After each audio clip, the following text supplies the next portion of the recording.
the value of PV. Right now, that cost runs about $2 a watt, and again, I'm thinking in terms of power capacity of the battery. The applications are growing, right? Backup's been a market for a long time. We've served it as a small market, but it's one that's been around for a while and is well understood. Self-consumption is just really getting started in the U.S. We've seen it in Europe for quite some time, Australia for a little longer than here. Home energy management isn't really a market yet, but it's coming. I think as different parties want to interact with the home's energy use and get the homeowner to do certain things, then those types of systems will be more and more interesting. And of course, off-grid, which has been around for a long time and will continue to be so. So we see the next markets, Hawaii, California, and broadly in the Northeast. The energy storage hit first. Those will be the trials. I think California usually says California is a state, and all of you are interested in this. That's not the case in most states.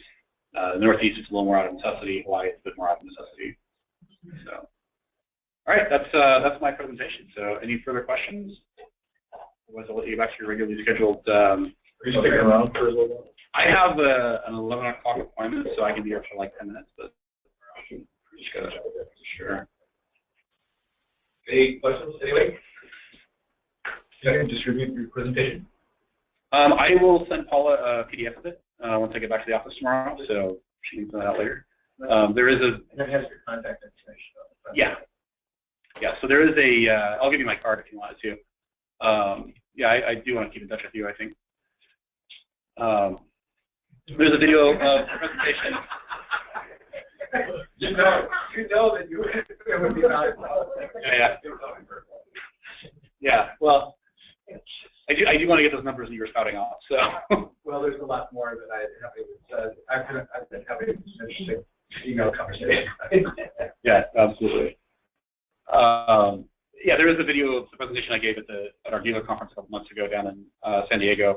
That'll be made available here in a few weeks at our website as well. So. Thank you very much. Yep. Thank you very much.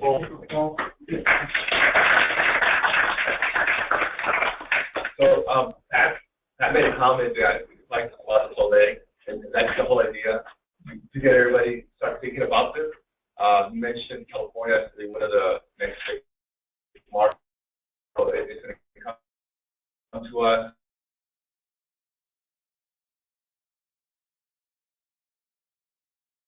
And cons, and how do we bring that to the communities, customers that we serve. That's something definitely going to talk in the future. So thank you, Paul, and it was very helpful. And take maybe a 5-minute break and come back.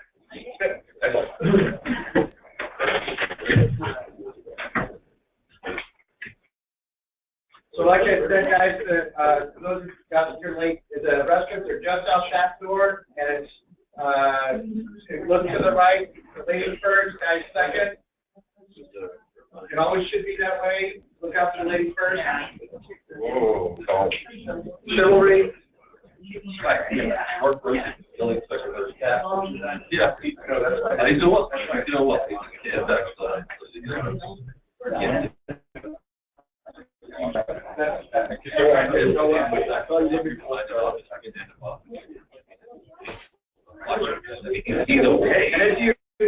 And guys, take your calls to the outside, outside to the room.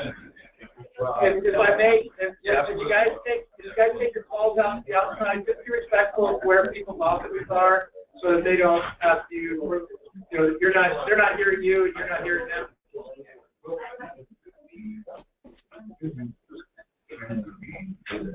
Okay, Hector, I'm going to deal you in. I'm going to deal you in too. So I have to do mailing. Oh, yeah. I want that. We're giving us a kind of price. You saw Megan last week. Thanks, Carol.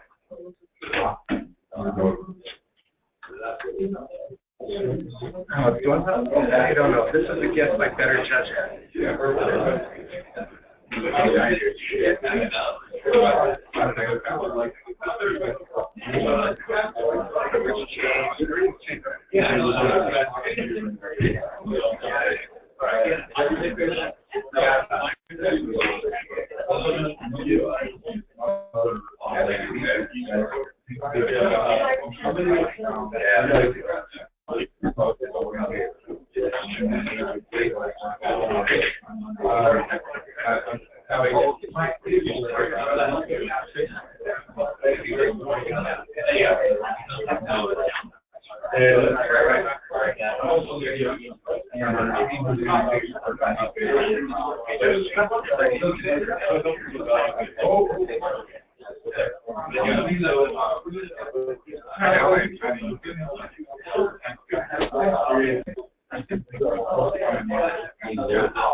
Okay, folks.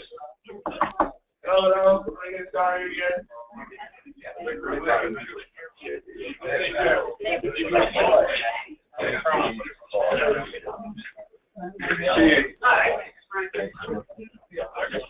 You ready?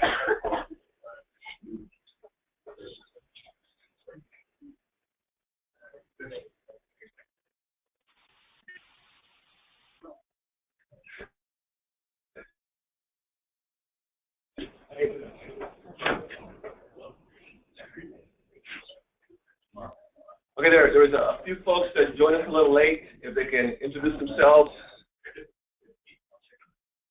And again, students that run operations for SunPower Residential, in particular, new homes. Great. Morning, I'm Peter Leon from LADWP. Good morning, I'm Michael Eaton with Scala Electric Solar. And you're the center with Pegasus Solar and Redford Township System. Great, welcome, Ben. Dan McLean, the Los Angeles Electrical Inspector. That's great. Yeah, it's hard to meet you, yeah. Okay, so Paula, you ready? Yes. All right, so to quickly summarize what was noted at our last meeting before we kick off with our utility issues agenda item. I've put it up on the screen as well. We basically noted that it's best to move towards improving and streamlining existing processes.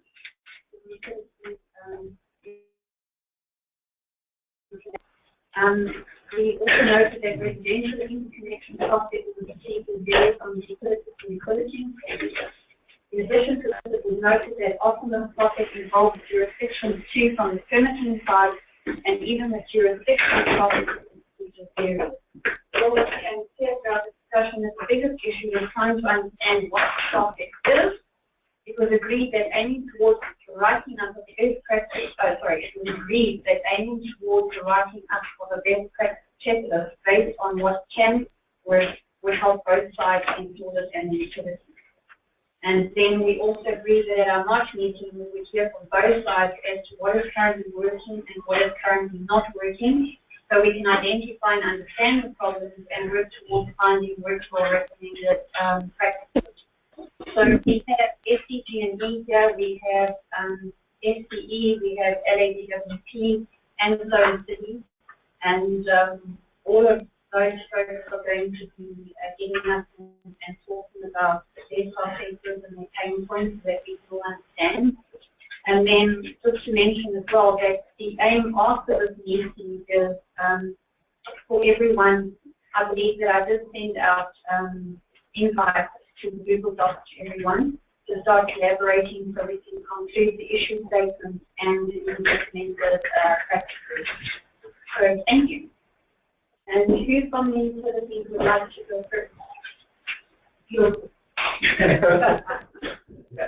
Well, I just got off the phone with my manager. My name is Gilbert Simmons. I'm with Construction Methods in Southern California, and I was just on a call right now because it's real sensitive, the information that I pass out, and you want to make sure that whatever I give out is not going to go like wildfire and people are doing the wrong thing. So they informed me that whatever questions any installers or AHJs have to just compile the questions, and they're going to answer them in an individual basis. And I guess you can understand the nature of, the sensitivity of giving information. If it's misconstrued or, uninterpreted, yeah, it's going to cause a major problem for our utility. So I'm sure she's probably somewhat John's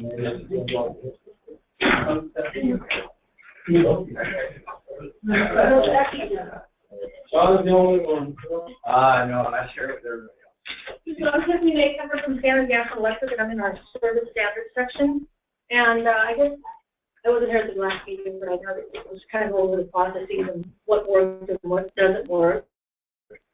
So basically, as a customer, if you're installing solar at your home, okay, I'm assuming that you're going to probably talk to a solar contractor or a licensed electrician of some sort. You would contact our office and let us know that you're going to install solar, okay? And then I'm assuming that your contractor will tell you whether or not you need a panel upgrade or a panel change out. So it's either a rewire or an upgrade. And we treat those the same as far as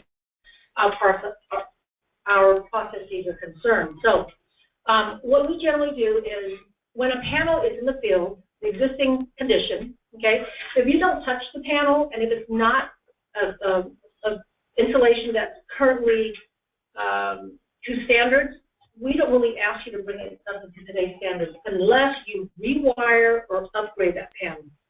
So for example, and I'm going to just jump back and forth a little bit, but let's say you have a panel that you don't have enough space to do the solar installation. You may have to change it out to a newer panel, but it's the same size, okay? In that case there, it's called a rewire. You're not upgrading, right? It's a rewire. But let's say what you have right now on the meter location.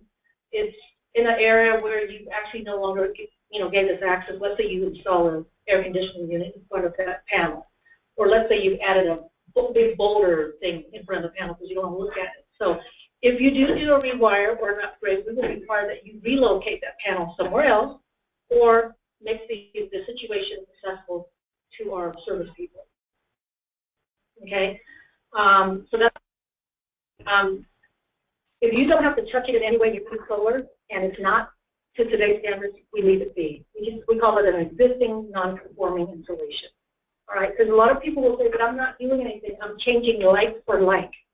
So that means you're touching it. You touch it, you bring it up to today's standards. So let's say you have to upgrade from a 100 to a 200 amp panel, right? What happens is back in the 60s and 70s, we had installations of where it's referred to as secondary induct aluminum, which we refer to as SIDA. And there's generally, back in the day, we didn't have a lot of loads, and now we do, so we need more capacity. So what happens is in those situations, sometimes if a customer, and for the most part, for whatever reason, back in the day, the wires would run very small because the loads were small. So if you're upgrading to a 200 amp panel because you're adding solar, you're not really adding loads. You just need a bigger panel. But what we're concerned with is, as the utility, can we serve the ampacity of that panel? So it's a nameplate rating. The nameplate rating for that panel is 200 amps. Therefore, we have to be able to serve that. So therefore, if you have a 200 amp panel, but let's say you have only a number 2 setter, which is only good for 103 amps, we make you dig and give us a 3-inch conduit from the source to the panel. And customers don't want to do that. So what happens is, some of these situations will cause a customer to, number one, don't trench and just put the new panel in anyway. And what happens is we have an understanding between the utility and the local jurisdictions where 100% of the time when the customer installs solar, they will go through the jurisdiction, pull a permit, because they want to have permission to operate. And there's no way they're going to get that without an inspection from the jurisdiction to the utility. So they will do the right thing when it comes to the solar installation, but they forget about the panel rewires. Okay, so what's going on in the field is somebody like Pat with the County of San Diego and other cities, if they're out there at a customer's property, and I'm speaking strictly residential, they're out there at a property checking the installation of the solar, and they look over and they go, wow, that's a brand new panel, and I'm not here to check the panel. So guess what? That panel's done without going through the proper channels. So I get a call or an email that says, at this property, I'm here to check solar, but they got a new panel. Okay, so in the past, we've had maybe one every couple of months. We're getting 2 or 3 every couple of days since this whole solar thing has gone crazy in the last year and a half. So I mean, my job is in like the solar police. I mean, it's like, it's not that cool. But anyway, so what happens is then what I have to do is I got to go to the account, I got to look it up, and and all this stuff, and try to contact the contractor and say, what are you doing? You need to pull a permit for the electrical, and you got to get inspection, because until the rewire, the electrical part is clear, you're not going to get permission to operate, regardless if the solar was done correctly, regardless, because they kind of go hand in hand. And the only way to encourage the customer/contractor to do the right thing is to hold up their solar. I don't want to do that, but I have no choice. So basically what we're asking for is, when a customer calls, go through the right way. Make your application so that the service planner can go out there to visually look at the site that the panel is on and see if it's acceptable in its current location, whether or not it needs an upgrade, whether it needs a change because we don't have access or a tree is growing right in front of it, whatever the situation may be. But we always want eyes on a rewire or upgrade. And like I said, if you call in and make your application so we can go through the proper channel, it works out fine. It's when we have to do the other things. And some of the problems we're having is, with the increase of solar, we are having requests from different contractors to write an order for a customer that might not even know that an order is being written for the property, because some of these solar contractors are getting service orders from SDG&E and then knocking on the customer's door and saying, hey, Hector, I got a service order here for you. Sign up with me. I can make this happen real quick. And so we have a bunch of service orders that never goes anywhere. You know what happens? That's a lot of work for our planners. And that's why, in some districts, you're waiting 3 to 4 weeks for a response from the planner to go out and write an order. In some areas, it's 9 to 10 weeks. when it used to be 3 to 5 days, back before solar got all, you know, hot and heavy. So it's a lot of wasted time for our planners to write orders, and then we go out there to the property and we knock on the door.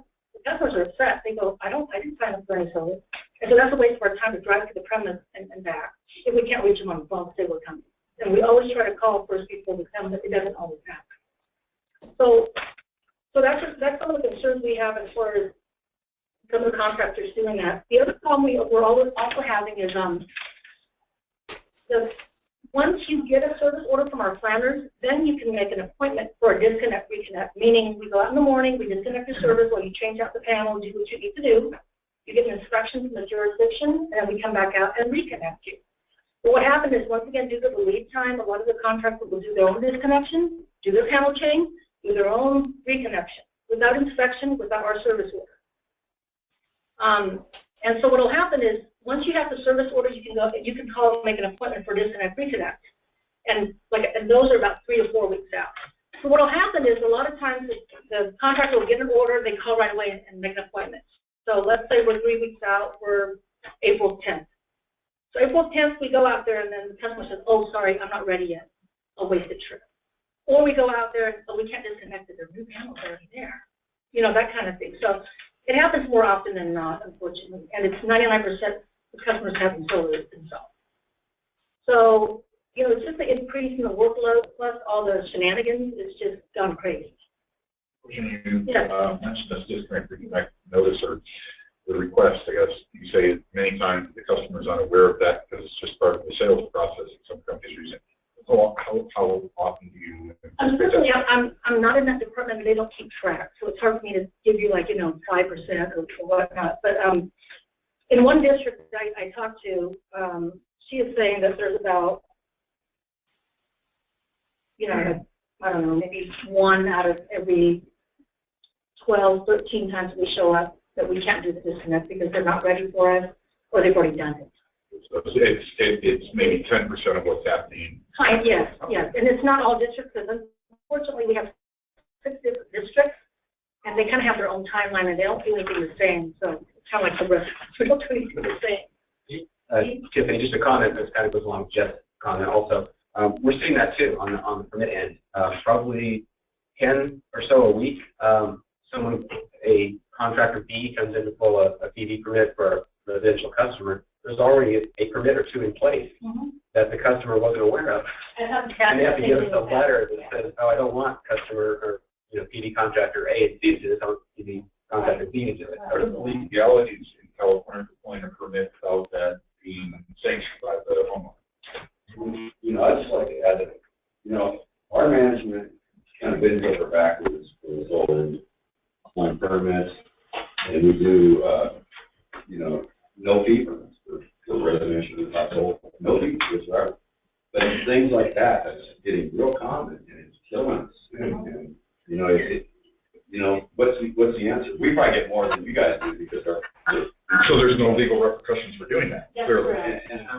You know, I wish we could charge people for showing up and what we're not here to disconnect you because you forgot to call and cancel. I wish we can, but our service is like the county is free. We haven't pursued it. I don't know that there's not. We just haven't pursued it because that's not, you know. I'm really shy on charging people for this, you know, for cancellation. I think you're right. We have a fee if they're not ready.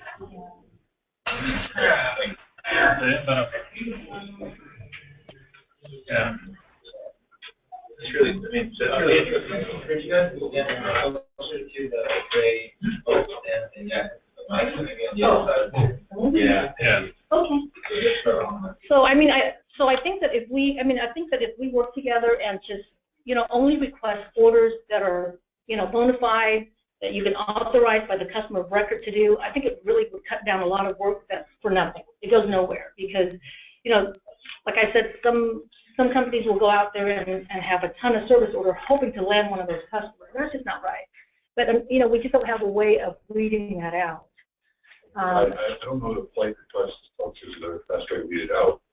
I think we might need to take some other measures to stop that from happening. But I know this is a big problem in Hawaii a couple of years ago. I don't know what they did to fix the problem, but maybe we can find out. And my suggestion has always been, like I said, we have 6 district. I said, why don't, when you get a request, let's say from, Marcus Solar, why don't we just call the customer and say, hey, customer, did Marcus Solar come, and are you agreeing to let them handle your business?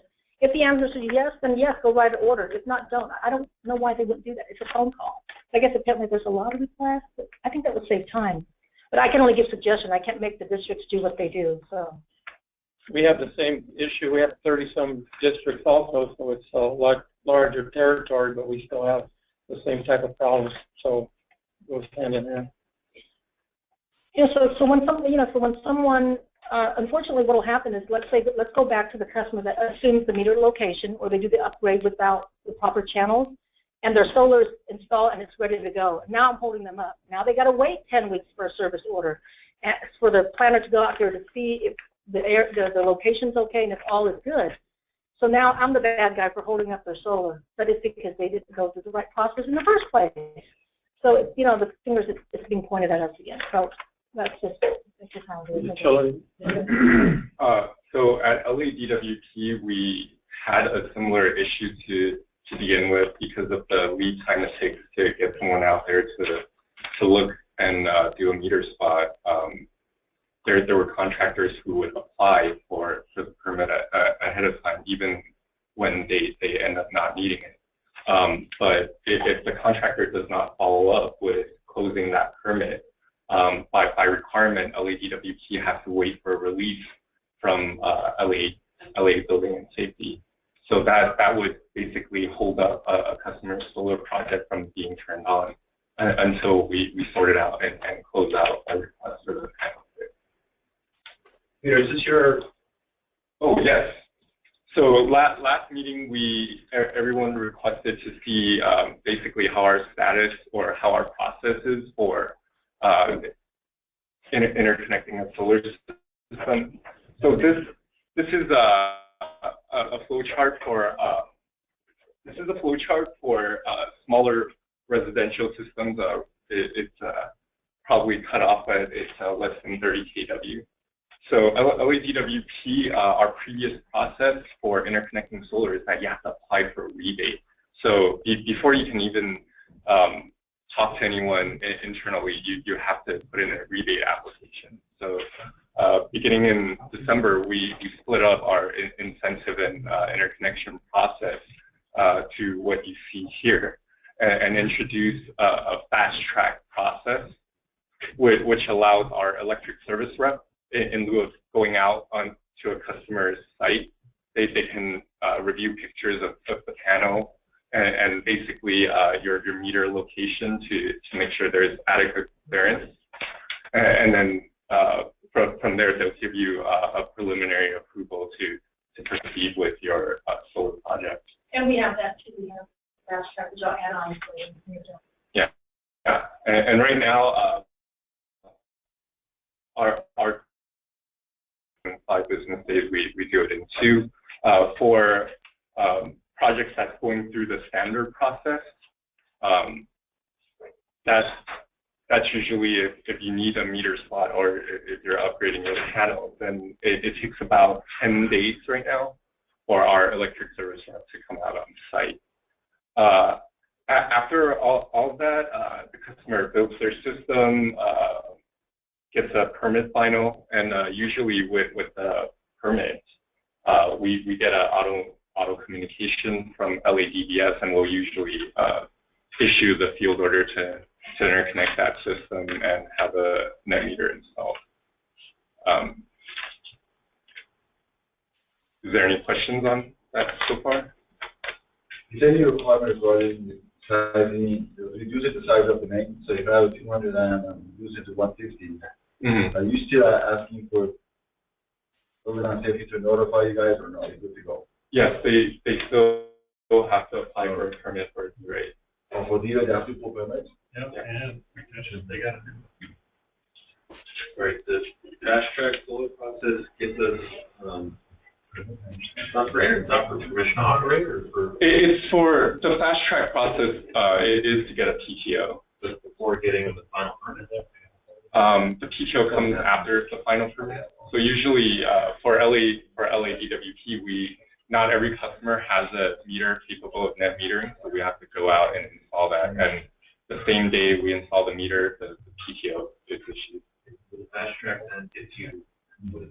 The fast track gets you. The fast track. Let me back up a little. The fast track process was set up for single-family residents under 10 kilowatts, doing solar under 10 kilowatts.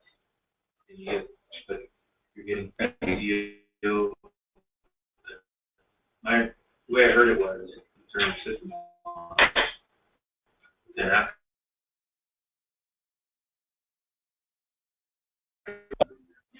Yeah, this is online. I can also send it to you if you give me your email. So first, our customer fills out an online form, and then basically, if there's no battery backup, service panel upgrade, and the system is under 10 kilowatts, they're eligible for the fast track process, which means the contractor can submit a few photos, and our electric service rep will review it online instead of coming out on site. And then instantly they'll create a work order and let you know you can proceed with the project. That's when you can work with building and safety, get the permit, and construct your project. After you finish construction, you have your building and safety inspection, which then you get your final permit, and that's when we'll go out, install the meter, and issue the permission to operate. 10 kilowatt threshold, it's all residential, does it matter if it's a little bigger, you can't do fast track? No, right now it's set to 10. Anything bigger will go through the standard process. And that's because for projects over 10, we install we ask that a meter socket is installed for a performance meter that LADWP installs. And then that usually requires a meter spot. So it's based on inverter also?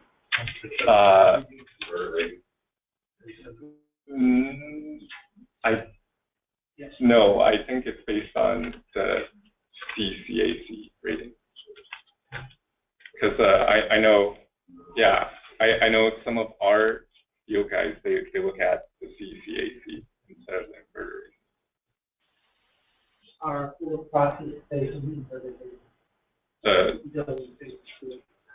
and that makes sense because a lot of times the over design module actually Yeah, we get those, and I think just on the side, we go out and look at the one slightly over 10 as well. So Peter, you said that you get a release from building and safety, and you go out there and put in a new meter. That day, the system can be energized and produced? Yeah, they usually leave like a little door hanger or a flyer letter, or PTO. They go back in their office, and email it is sent out to the customer as well as the contractor. What about okay, so what we don't have the fast track as far as the actual service order or as he referred to as a meter spot. The only kind of fast track we have is for customers who want to take a picture of the actual plaque that shows the actual meter, kind of like with the whole look so that, you know, it's not hanging out above gas or that kind of thing. But those types of pictures can be sent prior to the inspection coming in. So if we have those pictures and then the inspection comes in, PTO could be that day. What we did in 2015 is we did over 26,800 residential rooftop approval, of which the average was 3.73 days, calendar days for PTO. Okay? That's the time. Sorry, that's the time between inspection and PTO. Final inspection and PTO. Right. And so for DWP, what is that number? You said 5. It says 5. For PTO, it's about 3 weeks because of the meter installation time. Because ours is just a program. They're smart meter. It's just It's already a smart meter. right. It's already a smart meter. And so does Edison, right? Yeah, same thing as anywhere.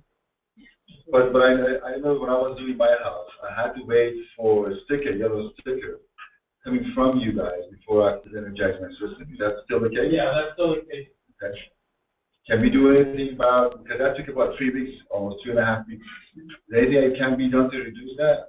Well, that's what when I was talking on the phone with my management, that's what they were discussing. They were saying that there's certain things that want to be changed or discussed.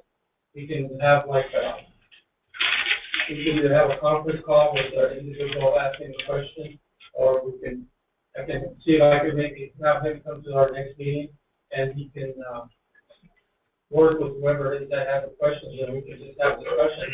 We're not going to tell you, yeah, we'll do it. You're going to have to, talk about it, discuss it as a group. That's what this committee is all about. And the one thing they wanted me to mention was that we're willing to work with the committee and everyone involved in it. We have to, get the question answered and then move forward and try to make it happen. It's not going to happen overnight. We've been working on our solar adapter for over a year. We just barely finished hopefully next petition for the ESR. I'm getting some of the static gas and electric, what do you call that? We're calling it the RMA. It's RMA, which is a renewable meter adapter, and since August 1st, we have installed over 2,600. Wow. It used to be 1 to 3 weeks wait. Now we're running about 1 to 3 days because we added some more installers. Question on that, Major. Is that the only type of supply side cap that you would recognize At this time. for residential cap? At this time, yeah. And unfortunately, even though we've installed 2,600, it hasn't slowed down the solar part, because what customers are doing is they're calling for a service order while they're asking for the RMA. Nothing's changed. And because what happens is, for the first 3 months that we have the program, if you request it, we go out. And if we can't install it, the installer still gets paid, because we didn't want to, we wanted to see what that was all about. But now online, we do have pictures of, if you have this, don't bother calling. You need a service upgrade. But if you have something like this, then this is good. So everything is online, scg.com/RMA, and it's really helpful. So now, being that we've been doing this for about 7 months now, if you're interested in RMA, we ask that you send us a digital picture before we go out to field, so that we don't, because now we're not going to pay the installer, just go out and say, nope, it's not doing it. Yeah. So it has helped a lot of customers, but it hasn't slowed down the actual work request for the actual service order. So that's what we were hoping. Well, sorry. Before we, Gilbert, want to get back to what you said. We really appreciate Edison listening and working with us. It's fantastic. So questions like Mustafa will be sure to capture that, and we give that individual question to you, and then however you feel proper to respond before we do that. Somebody over there? Yeah, I was just going to say, based on what Pete's question was about supply side caps, I'm not sure. We allow supply side caps. Are you referring to something else, Pete? No, supply side cap. I was asking the utilities what their position is on it, if they have one. No, as long as it's after the meter and before a main breaker, we allow that. Yeah. I mean, in our area, they have to get a field evaluation. Yeah. Yeah, that's on your side. But yeah, that's what my so you would everything else. Ours is the same basic thing. It's just instead of RMA, ours is GMA. That's for generation meter adapter. And once it goes, once it's approved, they're gonna publicize it. And it's gonna be pretty well known. It's gonna be online also. We're basically following similar to what SEAC. No, we're not doing exactly what they're doing. They have a built-in breaker, and we're not putting. Ours is just the basic adapter, and theirs has overcurrent protection inside of it. Ours is external. And I wanted to talk about one other thing is we have the DIIS system in our service territory. It stands for Distribution Interconnection Information System. It's something that the generations group built. It took them about 3 years or so, but we've already gotten our money back. What it is, it's a really cool program that automates a lot of things, inspection, application, all that. What we're trying to do is we're trying to reach out to the jurisdiction by somehow working with them and possibly even funding them so that they can release inspections in the field online. Boom. So they're in the field, they're still on site. They're going to release that PV inspection. We get in our system, and customers get PTO before the inspector even leaves the property. But it's going to take some time to kind of sell that concept to the jurisdiction. We've got the technology to do that, but it's it's kind of hard to afford. But I do know that Ken Parks' group is working on that to do basically in-field inspections, you know, like right away, real time. Instead of waiting to come to the office, give it to their clerk, and the clerk puts it on the paper, and then fax it or email, you know, that kind of thing. And then things get lost. So. I have to say that TG&E and things up the bar for how to get from final inspection to detail. Like you guys are doing so much faster. It's crazy. Like honestly, like Viva works in an apartment, so she knows what would you say some of our real time. I think that your 3 weeks is probably about right for SEAC, right? Mm-hmm. Yep. 3 weeks is probably what we're seeing too. Yep. I think with DWP, honestly, Peter, I think like double these 6 weeks, 6 to 8. No, honestly, in our experience. Yeah, I think we're seeing closer to month. Right. So your weight that you had 3 weeks is a month and a half. That's from the time they inspected the lease. Yes. They sold it at the time that homeowner can energize. Yes. So whatever, you know, I really appreciate all of you guys being here and listening. But whatever we can do to help, you know, we want to help. No further requests. Peter, I think with your group, I think you guys are working on the process, obviously, came up with a new application, which is great. So I think there's definitely movement there with DWP, so December. And hopefully we want to have another meeting with you guys just to talk about our experience with the application. But I really feel like it feels like a resource problem from the outside. It feels like there's just not enough ESRs to make it happen. You know, just the idea that we're all meeting together gives us a target to all be uniform and hopefully accomplish, you know, like our heads off to DG&E, they're doing such a great job. Maybe we'll all be on the same page with them, and it'll be a benefit to everybody. That's why thank you, Hector, for having this committee. I mean, this is a great opportunity for everybody to voice their opinion.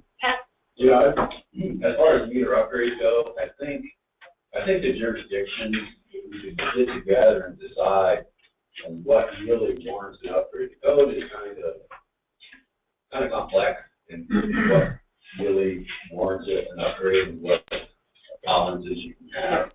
And not all on the same page. I mean, you know, you've got a center fed panel, you've got 120 serial. There's so many things. You're lowest, almost at the low on the panel.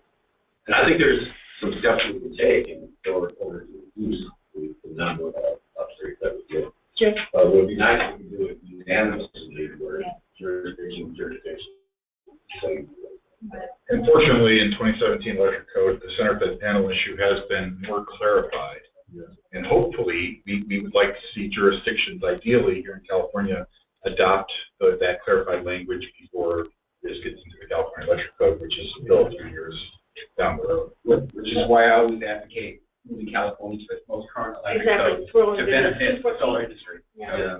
Right now, how can I say that? That would be an advantage. Yeah, that fight has been there since the beginning of time as the state taking over the code.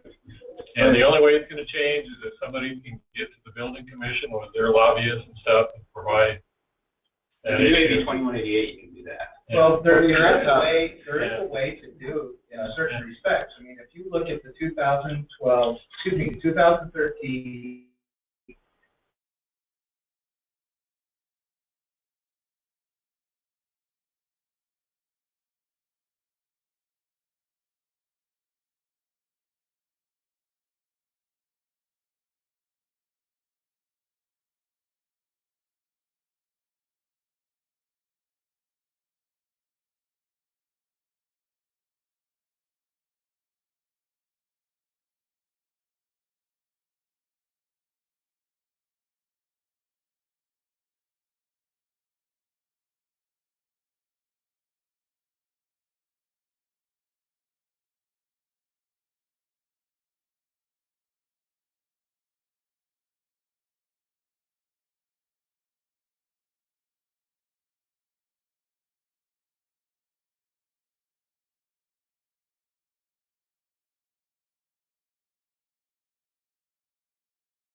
Yeah.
To these particular people in these particular venues, and then you will affect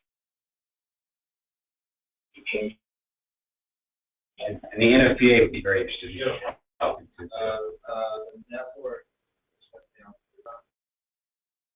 okay, back up.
sole industries involve both the owner and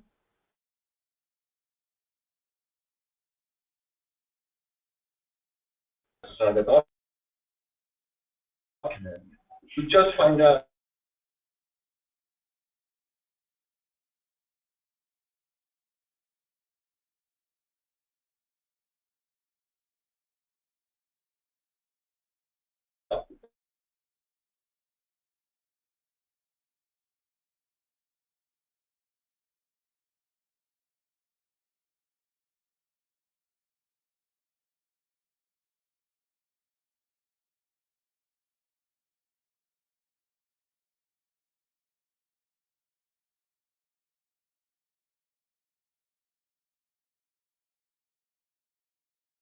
that we got 3 different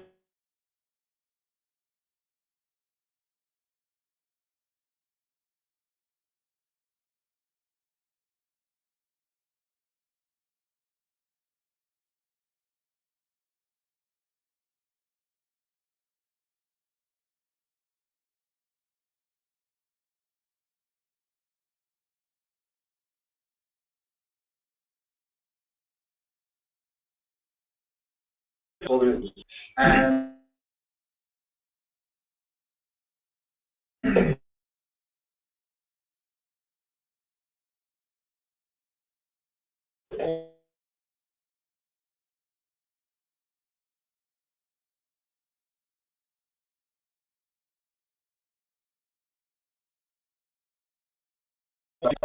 around, and what can we do to say, like I said earlier, maybe come up with a nice little cheat sheet punch list of, hey, have you done this? You know, and doing question form or whatever. It's just, hey, make sure, did you check this? Did you do that? Did you got that? Cool. That will help you go through the process that much faster. I think that's definitely one of the outcomes that we want out of this. A checklist will provide that information so we all can use that. Just want to make sure, Jim, if you guys had, you know, an opportunity to share what works and doesn't work. We've heard some good things here, but well, I think a lot of what we had for comments was in the documents that we, you know, put in there. But I can go through some of those. I think it'll be good and elaborate on some of those. Sure. So some of the recommendations that went into the document that Paula sent out, you know, were asking for the ability to do online applications.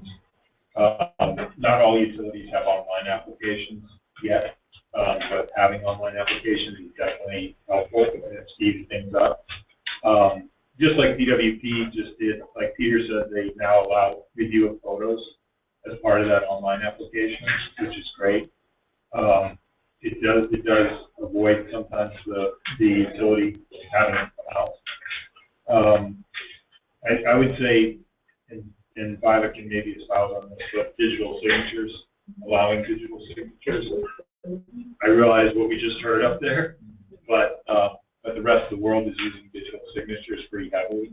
And so, like all our contract documents are digitally signed. So having the ability to do digital signatures with the utility would be great. But having said that, we just had an experience with ECO, the Hawaii electric company, where they heard that the industry wanted more consistency, so they took that to heart. And Viva and I were just talking about it on the way up here, but basically MECO, which is the Maui utility, was still requesting original signatures, like the actual hard copy document that was originally signed had to be delivered to them to start the interconnection process. And so ECO and Helco on the Big Island basically said, okay, to be consistent, we're all going to require original signatures. And we were just like, oh my gosh, such a step backwards, you know. So I would say digital signatures would be huge. Is that your thought? Yeah, I would just add too, for online applications, one thing that we've really been pushing is data validation. So that's something that not many of the online portals that are out there have this capability, where essentially, you know, if my team is going in to submit an application, they can put in all the wrong information, they can make a bunch of typos, So it's not necessarily making the process less prone to errors. It's just that we're doing, the data entry into a portal for the utilities. So that's something that we would love to see more of. It's something that PG&E has done in Northern California. If you put in the customer's account number and meter number, you can actually validate the customer's information. So you can pull up their, who the account owner is, what their service address is. You can make sure you have the right information before you submit the application. And they've also done a lot of things like add drop-down menus so that you're not manually typing in information. You can make sure that you're not having errors on your application before it's submitted. So that's something that we love to see is, removing the ability to make an error from the system. I just wanted to mention something. We had a problem with addresses with these. We did a lot of rural areas where addresses are really mixed up over the past 100 years. So what we did started doing was move the police our meters, move the meter number, and it goes directly to SEAC's database and tells who the applicant is. It works really well. Yep. So that was one of the things. One of the other ones that I put down here was regarding meter spots, which Peter was talking about. Some of the all you guys were talking about. We don't think there's still utilities that require a meter spot or a site visit, essentially, even when the system doesn't require a main panel upgrade. And so that's one thing that we'd like to see changed if possible. And I think DWP is doing that now through the process of, the photos. So they're able to look at the photos. We take certain photos, we send those in with the application, and then they can see quickly if there's a problem with the service drop or, blatant things they can see where they know they need to go out there anyway, even though there's not an MPU coming. So I just want, we're hoping that we can do, some of us sat in on that San Bernardino County inspection process that was remote. We're hoping that we can do some of this stuff with tools like that, so that we can save the utility a trip out to the site at times. We understand why they need to come out there for a main panel upgrade right now. When a meter spot is required due to an MPU, we're basically, it can be a huge source of delay for the customer, and they don't necessarily understand why, the panel has to be upgraded. And so that period of time can really, we see customers canceling in that period because they just don't want to, they can't hang on, they sort of feel fatigue because the MPU takes so long. So hearing about the RMA with San Diego, we're buying the RMAs that we need from you guys to support those so that we don't have to do main panel upgrade. And I'm excited to hear SCE is going to have GMA out soon. That's great news for us. So well, hopefully we can use that in some instances and reduce the need for the use, which I think will also take burden off the HJs. I'm already getting RMA in LA County. I keep telling the customer, I don't know, that time of year, so it's GMA come up. Around the corner. So for meter spots, we also thought a couple of things could help, allowing the contractors to request a meter spot, although I hear what you guys are saying, that sometimes those aren't being done with the customer's permission. We don't, it's probably not a problem for the bigger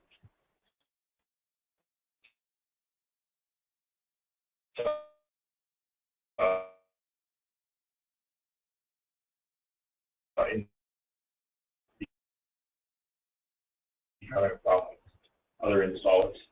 The utility should dedicate that are just working on solar. I think they need more, but I like the idea because at least they're familiar with solar now, much more familiar than getting the occasional one.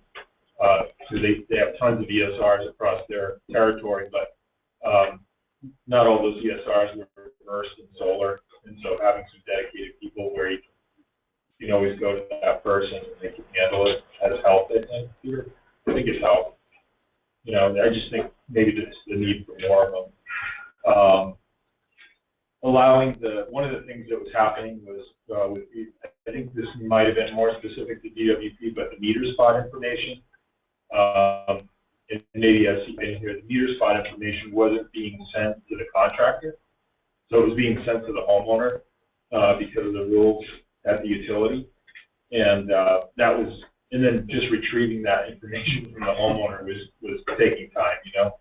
So we were just asking if that could be sent directly to the contractor, and actually DWP did respond to that, and they now are sending it to the contractor. And not only are they sending it to the contractor, but they're actually emailing it, which is huge here. Really appreciate that. That saved us a lot of time. Because often what would happen is it would get lost by the homeowner, and then we'd have to ask for them to come out again because it was just a piece of paper.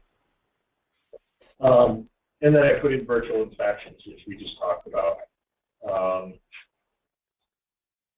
Again, for the lock ring removal, when it has to occur, the contractor should be allowed to request it. Ideally, the contractor would be allowed to perform it. I mean, but we know that's stepping on toes at the utility, so we know that that's probably a ways off. But we think maybe with some kind of certification or something, that contractor could be trained by the utility to potentially be allowed to perform a lock ring removal on a simple, situation where the main panel is getting upgraded. We know that the utility will still have to come at the end of that and actually be the ones who put the meter back, but the lock ring removal might save the utility a little bit. What process did you have in mind when you were saying the lock ring removal by the installer? You're saying that you want the utility to provide you with a key to unlock the meter? That's the only way, unless you cut it off, that's the only way to remove it. So. Yeah, you know those small lock rings that basically. We've seen that. That's the reason I brought it up. Yeah.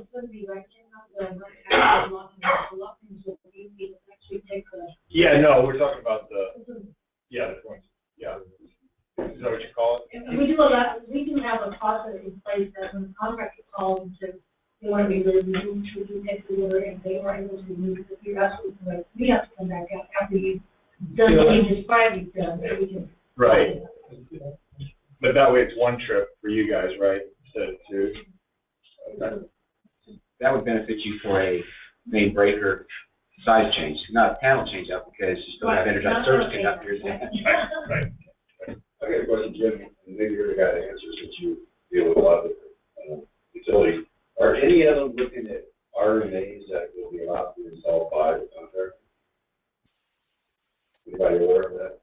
SEAC gets installed by the SEAC, mainly because they're connected on the utility side of the cap. Right. So even though we install, we actually hire contractors. Yeah. That represents us, right? It's not our. That's your cash box. That's your concern. But are any of the utilities, maybe more research, or even considering RMA and allowed to be installed by contractors? I've never heard that, but everyone that talks to me always says that the utility only install. Because the point of demarcation, we cannot have the customer issue. Yeah.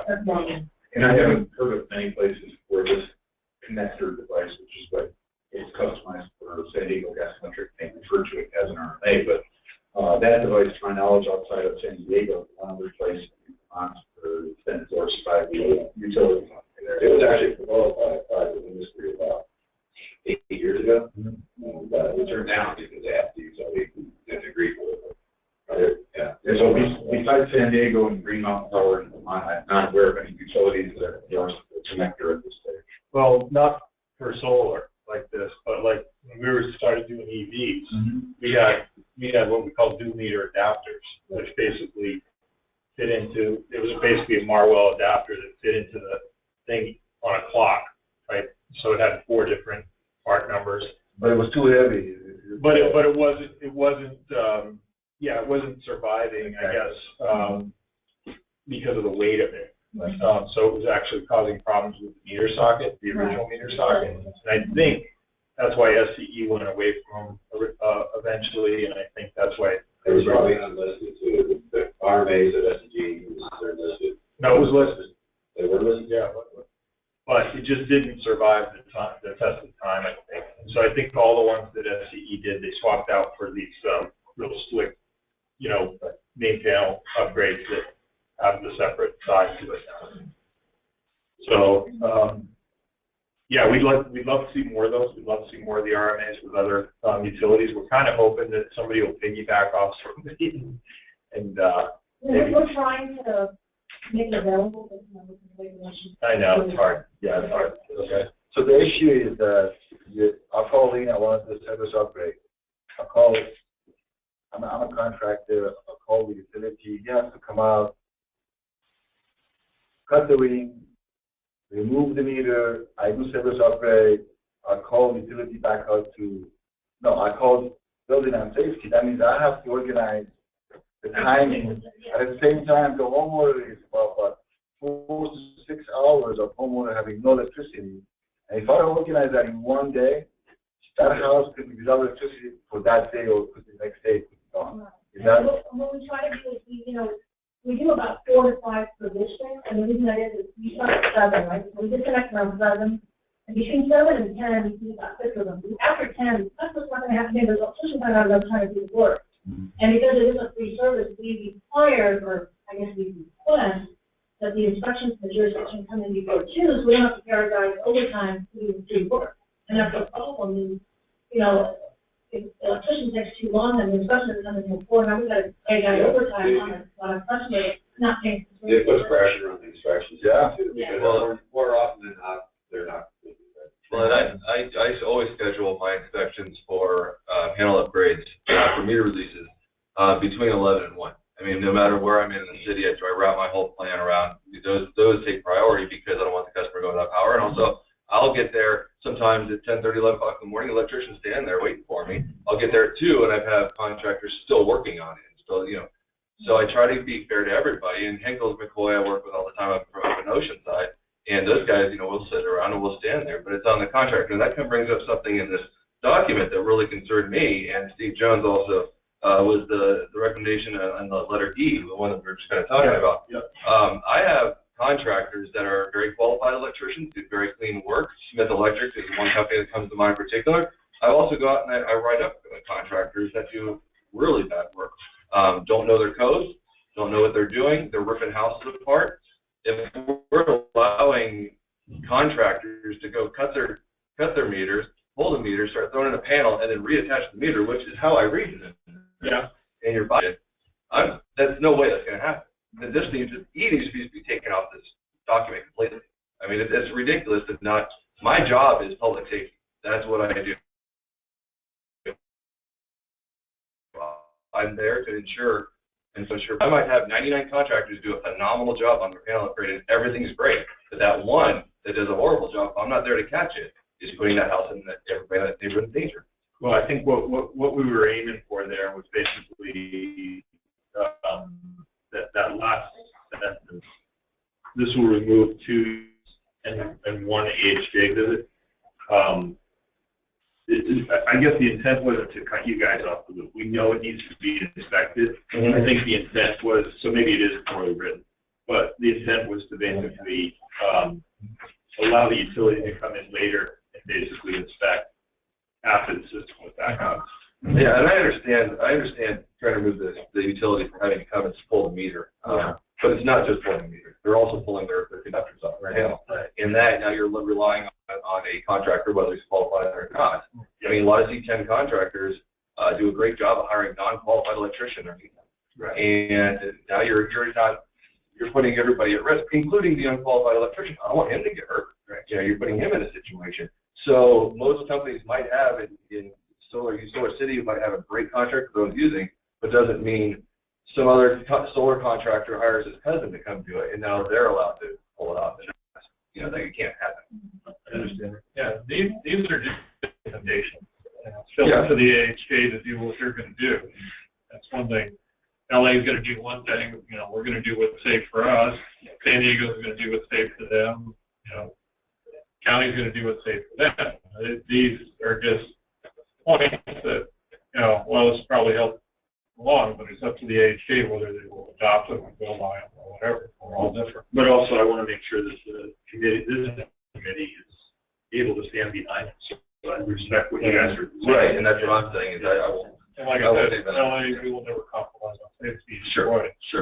And again, That's my job. Right. we also can't ask the But I think inspector. what we could do, I think as a group, utility could do it within a certain hours. We should dedicate our staff and ensure that if there's a service upgrade and it's going to be immediately moved and go back in, we should be sending our inspectors within that time frame. So that homeowner or that home should be on the minimum. We can try.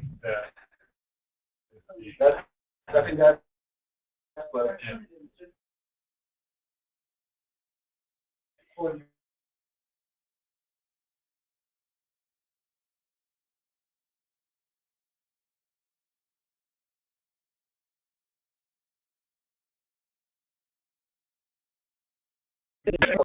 maybe 2 or 3 months. Yeah, that works fine.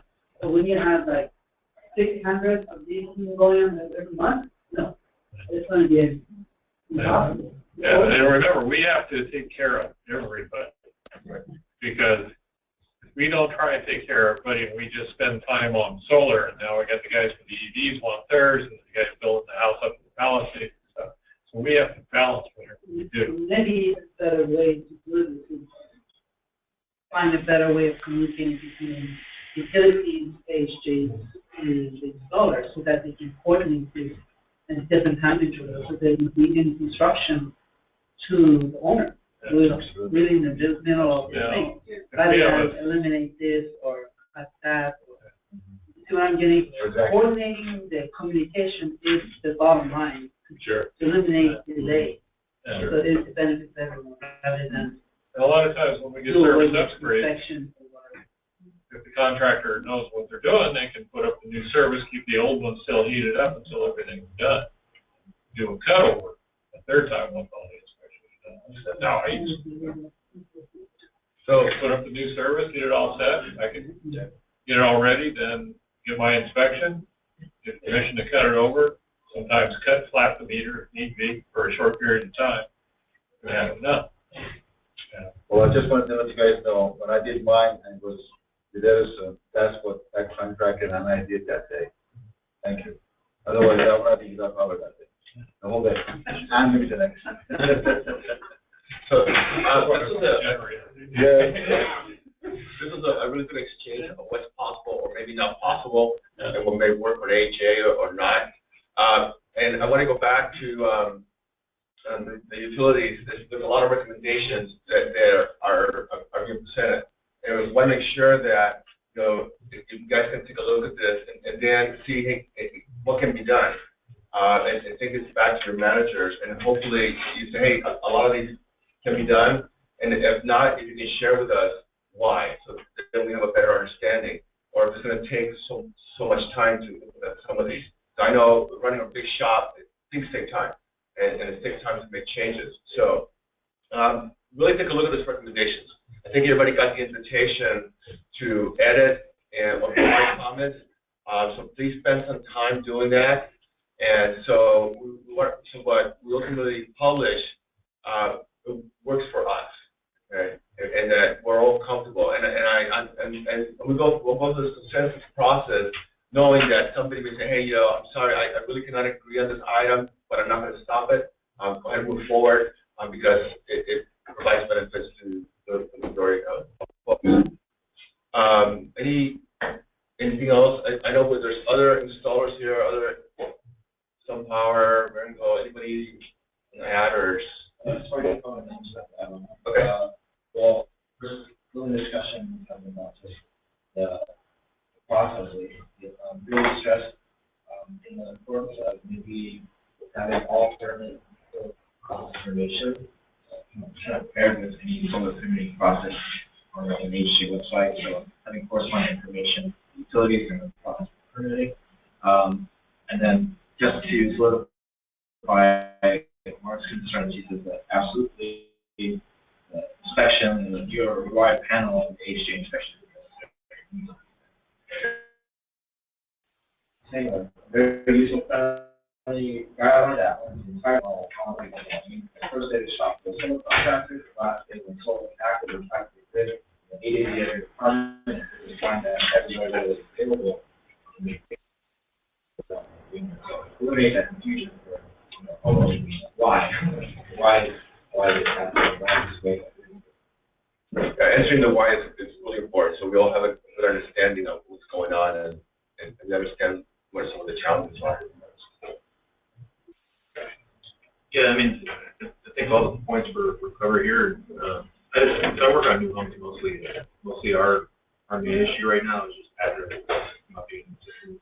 We need them because for some reason it's a new address getting in, and I think I'll talk to Peter about it separately. But that was really an eye-opener today. Hearing about these contractors going, stuff.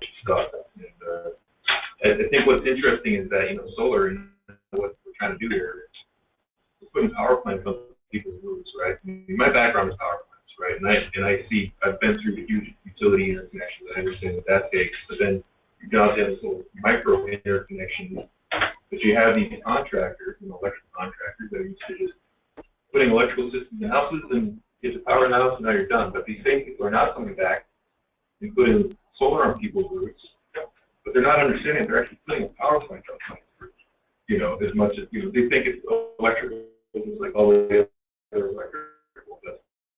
But yeah, you get your C10 license and all this kind of stuff, and you get a sales guy who thinks, oh, no big deal, I'm going to go and I got this new tactic on the sell some solar. You're playing with fire here, right? You're making everyone a small utility on the grid, and it kind of goes back to that. So I hope and figure out some way to get these people to stop monkeying around with what we're trying to do. So, when you were talking about addresses, is that on an state level or utility level? I guess it's on a utility level. DWP, I guess there seems to be something going on. The builder goes and gets their meter set, and then when we go and apply for solar, for some reason that address isn't in the solar system, whatever. I guess like you think it'd be one database that's tracking meters. Yeah, there is been some issues about issuing permits based on meter location versus the operating address. And that's those problems. And the meter address is not a legal address. So it has to go through a process to get a legal address for the property. And that has happened in the past. Not in the level of the sun, but it's happened in the Washington. We've had Bureau Engineering is the one that assigns the addresses, and that's the only one we can go by, and that is they determine what the legal address is of the lot. And we've had over the years, which may not be aware, we had people create addresses just so that they could do certain frauds. The same thing, utilities, so that they could sign up for power, sign up for water, or get that. About 10 years ago, Bureau Engineering said it is on their maps and in there is a big money permit to that. That's for us. Now, if they've gone from paper maps to digital, they missed a few. There is a process they go through. They can go to. We have people at our location on Figueroa. They go down. They still have the old paper track map. They pull it out. They look. They verify it. Next day, it's in the computer. So then the sheet does that we can then override. But yeah, we've had some very creative stuff over 20 years I've been there. While this is a fun discussion, guys, the sandwiches are not going to get any colder. Okay. And Starbucks is what you if you're going to continue it after you get that. To the fact that there are a wealth of sandwiches over there.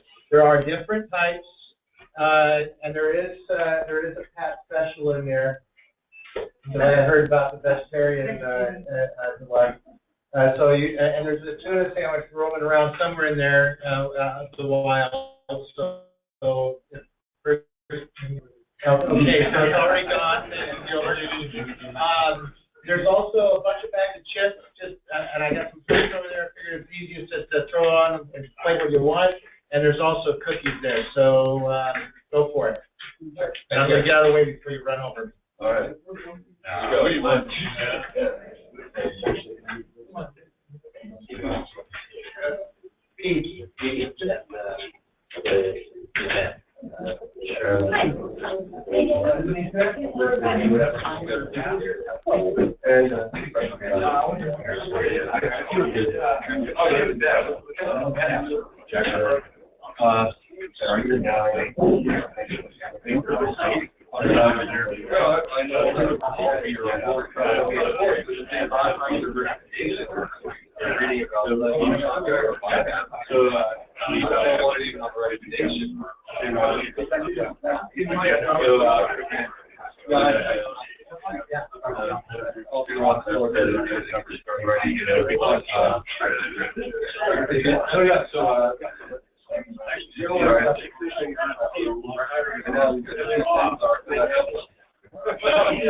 I know we think a lot.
Sparky, give me a call. Bye. Yeah.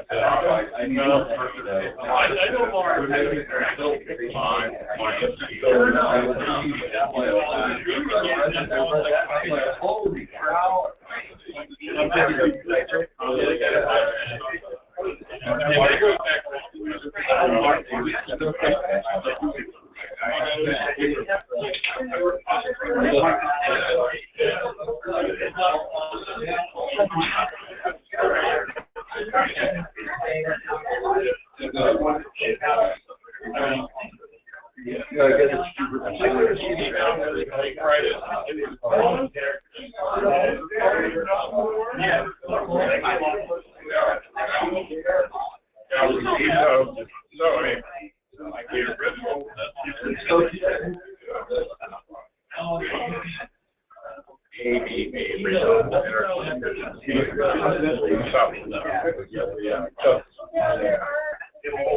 That built in by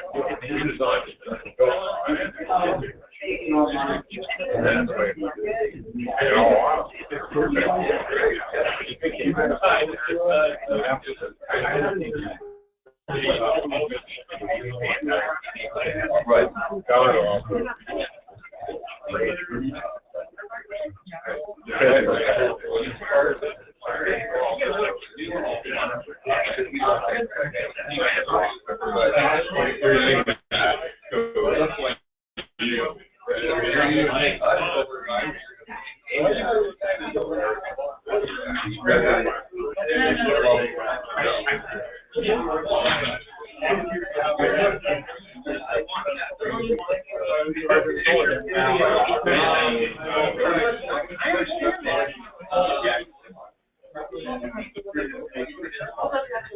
And I get it.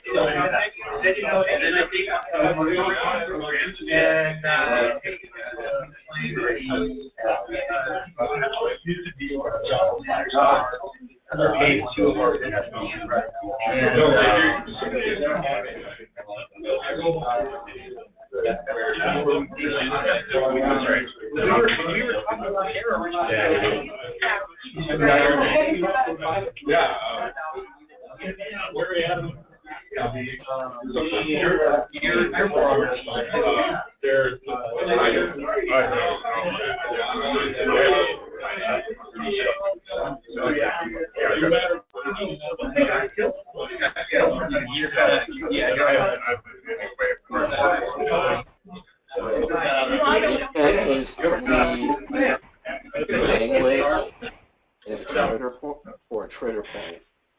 Look, we have clearly let you know this is required at your center.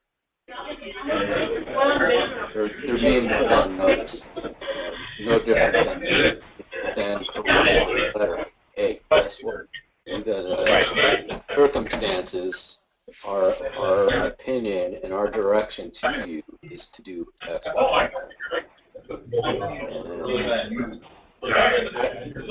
That would be a tricky code enforcement case, but you know, would go there. Certainly would use that as our trigger to hold on claims and not allow any further permit issuances that would go out for other cases. Right.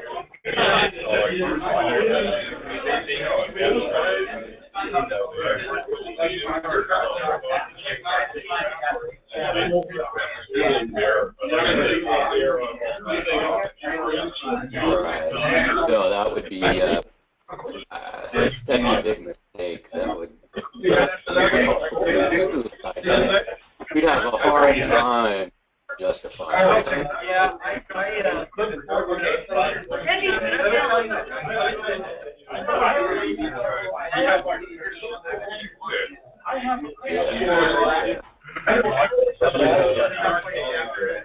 I think we're on the same page. We just need eventually, maybe the time to send them a letter is when we do give them the permanency of both writing. Hey, guess what? Yeah, as we agree.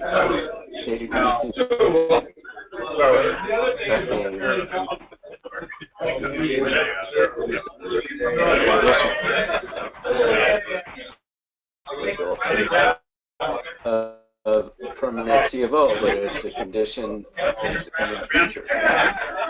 It's agreement. No, it's something we can support if we need to analyze that nice and clear. Memorializing discussions is all that is.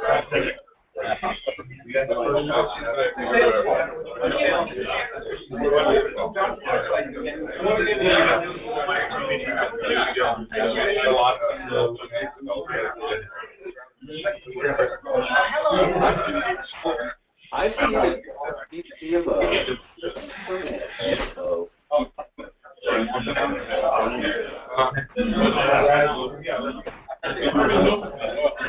It has. Line items. Very simple. All the conditions are clear. When we're very simple.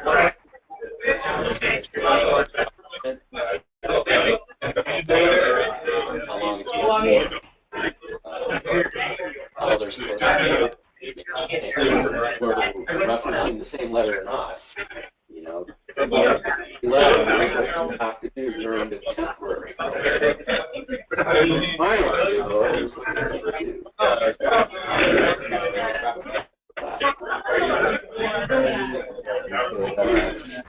You know, if you want, we'll have an inspector sign it as a CFO. We can memorialize it in a letter. Again, okay, we've granted you. There's a million ways we can go about it, Bob. That one letter should spell out everything. That one letter should memorialize everything we've said to date and where we're going in the future.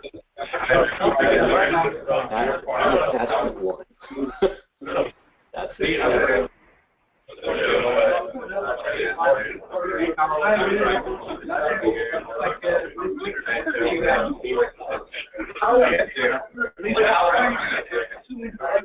It's an attachment to the.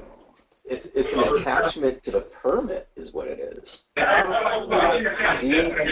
attachment 1, letter dated, blah blah blah, and then that letter could be freaking 20 pages if it needs to be.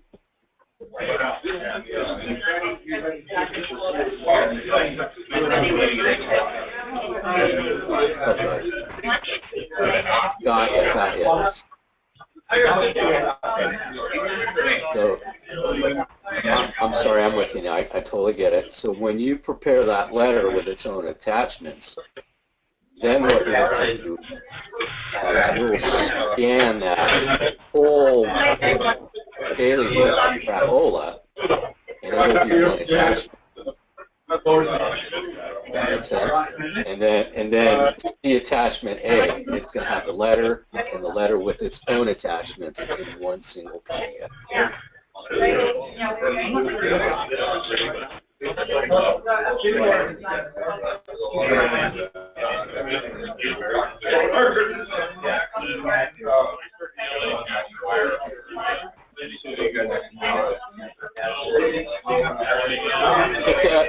It's a line item in the fee table. I think it's $180.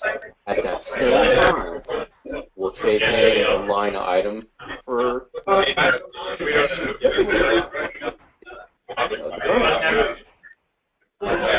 them both. Here's what this permit application is covering.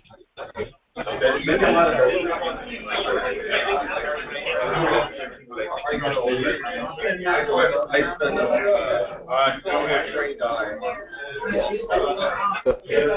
It's a permit application for both. One permit application, 2 line items. One permit, 2 sets of fees, add them up, it'll have a total fee.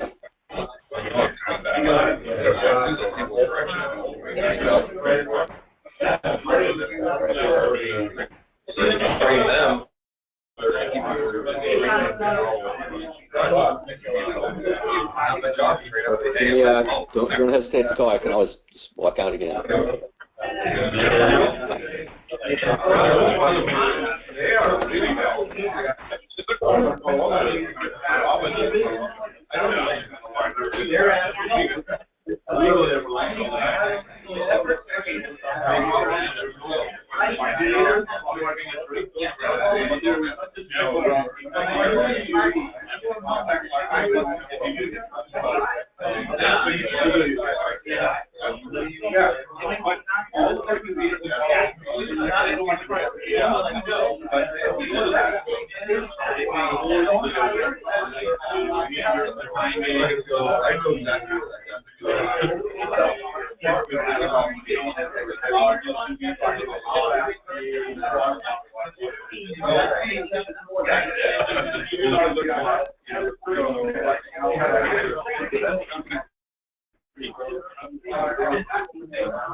I am the new guy.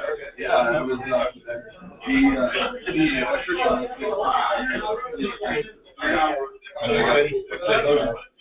And then I got promoted to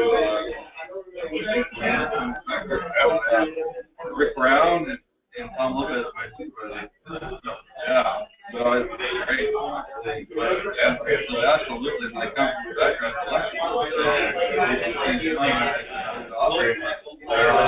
with him, his backbone.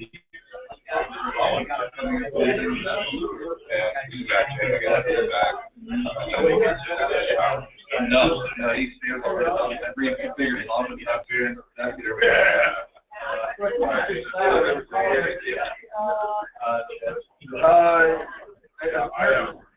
It is either trying to go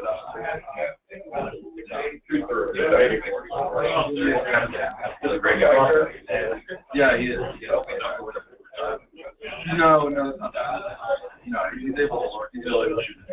I know most of the guys down there.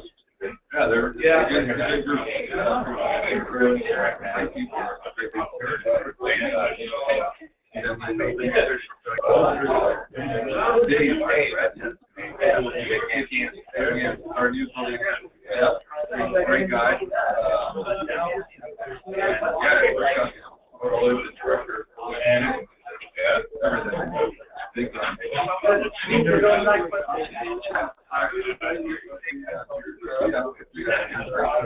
Came from our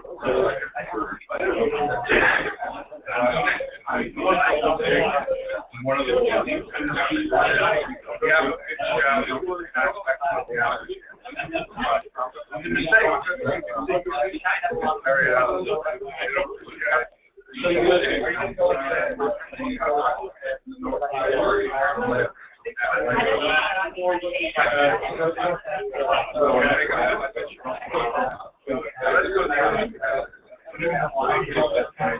everybody down there really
So the question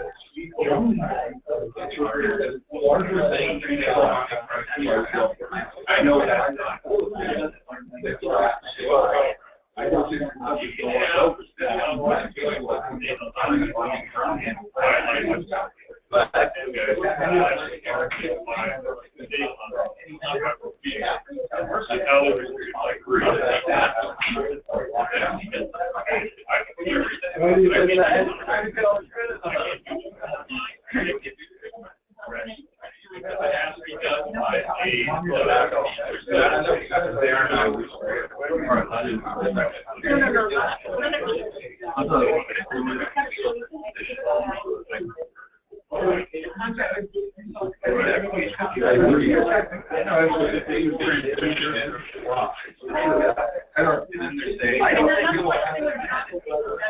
Sure.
Well, you know,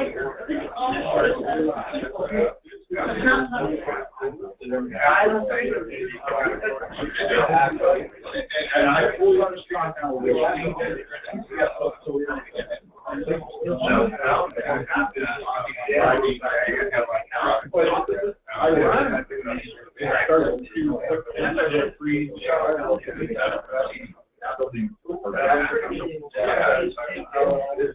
we know that.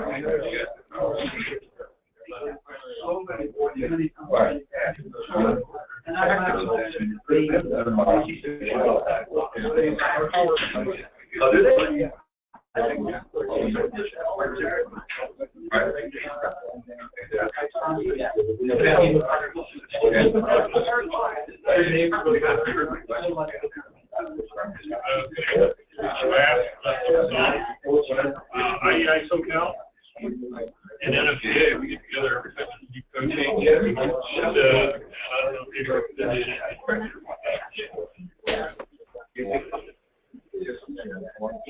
maybe they go Empire, depending on how they do it. Yeah, all the problem is very small.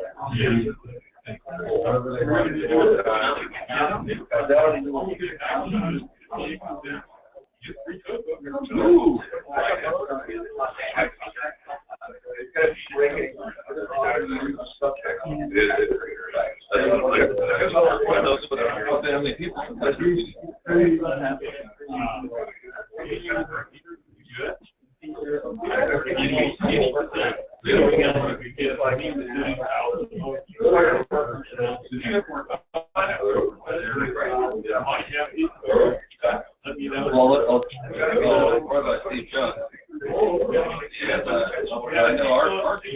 Our community center, right off our library, and self-coaching.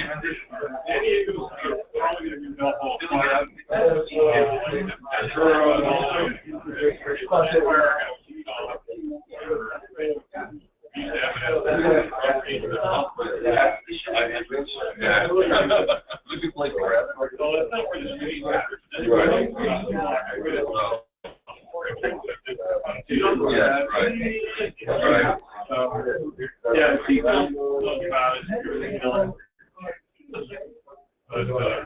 yeah, we're in the process. Sounds like a good event to go. Yeah, after last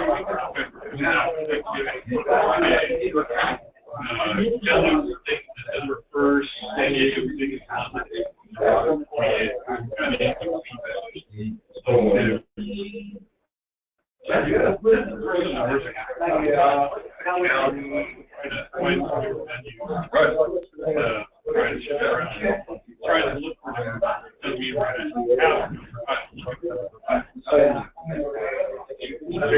Are you still having action problems?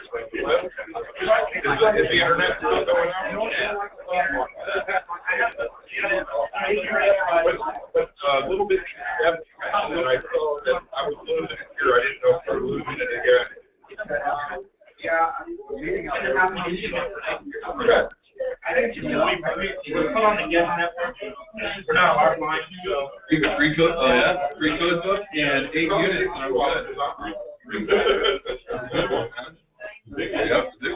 Yeah.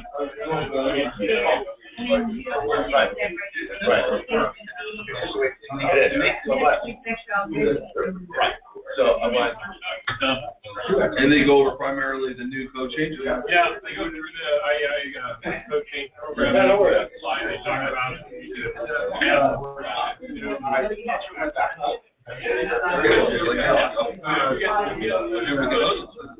We get everybody every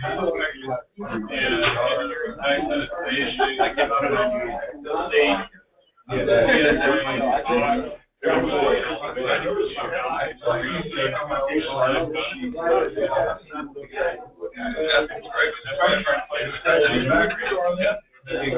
Sure, if we can help out, we can host it. We will.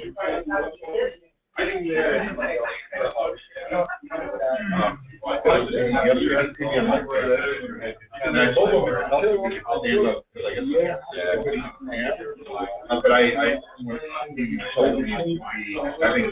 either my panel or not.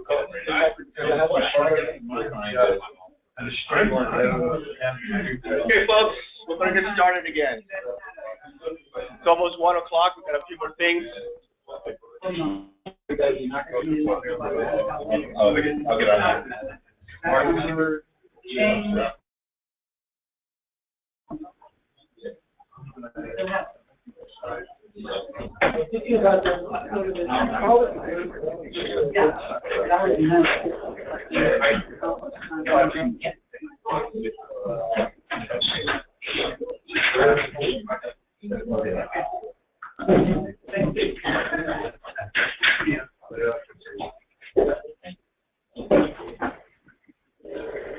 Okay, in terms of next steps in the utility discussions, he's talking to Jim, and what we have online right now, it's a long list of recommendations.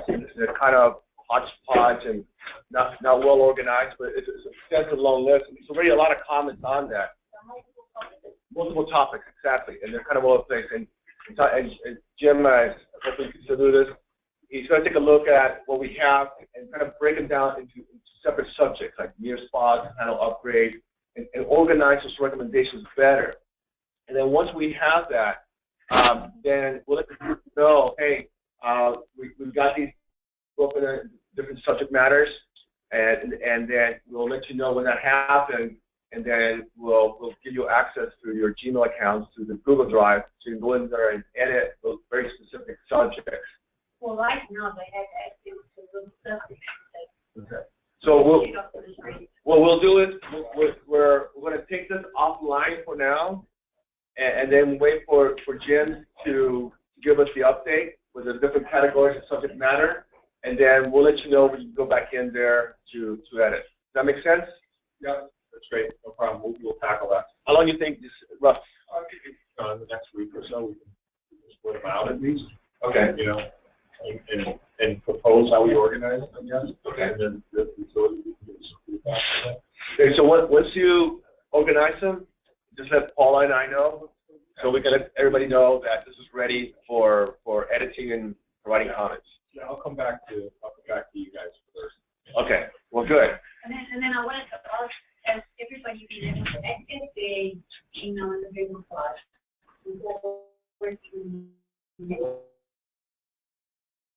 As of 5 minutes ago. I just told Mark I haven't signed up for it yet. So I apologize. Okay. You want to take a show of hands of who's actually seen the Google Docs so far besides myself? You said you don't have an email. I have the email. I just don't have I just haven't actually. No problem.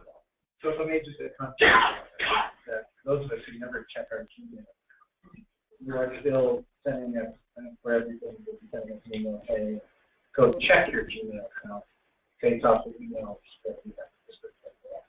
Right, well, you can, John, what you can do, for those of you, because I don't want to keep on going to look. So what I've done is, whenever I've shared a Google Doc, I've then done separate emails.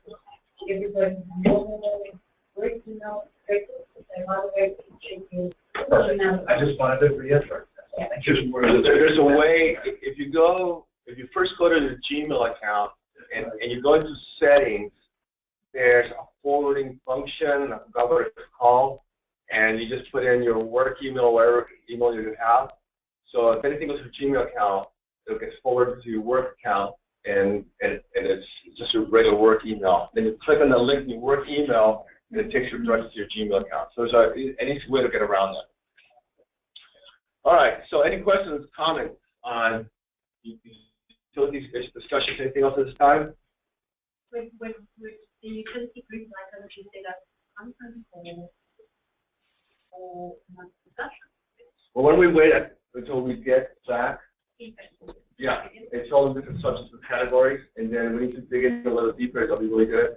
But what we do want to hear, as for the utilities, if you see something on here that just actually doesn't work, let us know, and please explain it to us so we learn. If it's a regulatory issue, a policy issue, let us know, and it helps all of us. Is that fair? Okay, so going on, I'm going to talk about a recent policy that we, at the county, Building and Safety, adopted regarding re-roofing. So, thank you. So, as of the 69 or 68 items that we came up with when we first met, one of them was re-roof. We can get a lot of re-roofs these days. The roofs that have existing solar on it. And we start asking, well, what are we supposed to be looking at? So we put this policy together, which is the policy, what we call Building Code Manual 1610, and it's got a part 1 and a part 2. So I'm going to be talking about the part 2, which is a roof that has an existing solar system on it, and we want to redo that roof. So we have to remove the solar system and then do the roof and put it back on. So there is a case 1. Of course, there is issue regarding we are not going to charge any electrical fees or building fees just because the fee that they're paying for the re-roof, we feel that should take care of our services when it comes to electrical as well. Regarding if there is a existing whip clips that somehow got in there, even though LA County doesn't recognize whips, we will go ahead and honor that. We are not going to ask him, no, we cannot use these whips, but they cannot use the same whip clip that have to replace that because whips are only listed for one-time use. Regarding the grounding and bonding, that would be verified. Now, we got case 1 and case 2, and I'm going to go to grounding and bonding. Case 1 is when either the installer proved to us that there has been a permit and plan check. For example, I know for Rango Solar City, for SunPower, which they keep the documents. If the homeowner or the contractor can show that document to us, which is supposed to be the approved set of plans, as long as they follow that set of drawings that it was built 10 years ago, whatever time, we're going to honor that. That's case 1. Done. Okay? Now, we wouldn't have to resubmit a permit back. Absolutely. So, no, we're still going to issue a permit, electrical permit for you, but you're only going to charge you a permit issuing fee, but you will have actually electrical permit and a building permit because of your solar and your roof as well. And those plans are something that are on file with LA County, or no? It's got to be no. There are some plans. Don't forget, until last August, until we went electronically, I don't have any plans prior to that. So we're going to rely on the homeowner that proves to us to show us that approved set of plans, or the installers that they kept those drawings and they could show that to us. Okay. Now, the reason I'm here is this is not a policy that is concrete. We are here to get your advice. I'm sorry. I'm going to go to Casey, but I know the eyes are going. We are here to get your advice on this a little bit too. So if he's not, we did call a couple of the installers and ask their opinion on this. So on case 2 is when there are no set of drawings.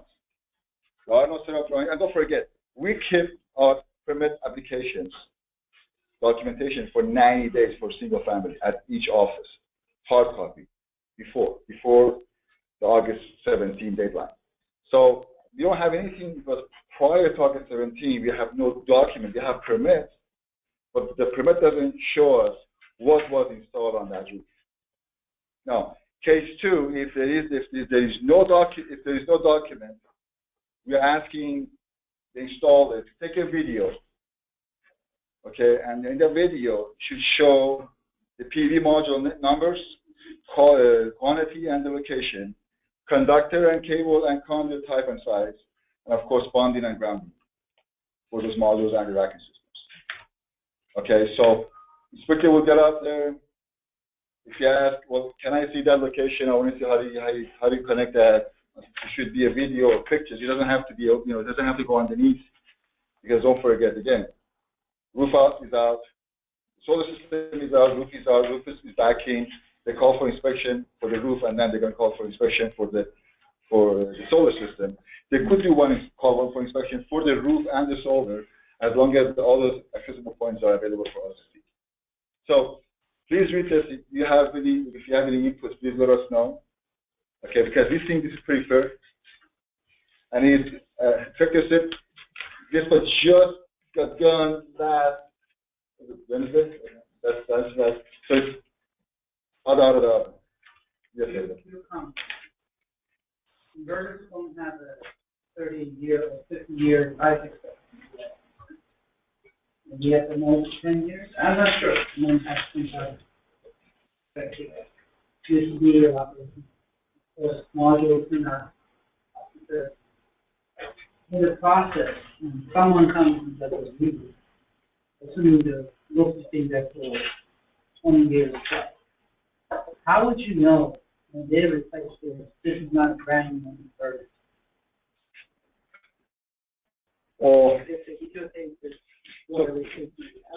So Behzad, I know what you're saying, but if, right. But then I know then you start policing people rather than if the licensed contractor comes and says, this is what I think it is, and this is, he's taking full responsibility. I have no problem with that. It's like, they may have had a grounded type inverter, now they put an ungrounded inverter. But everything else required as what it was before. They haven't done anything wrong. Right. In your eye, but definitely an unsafe installation.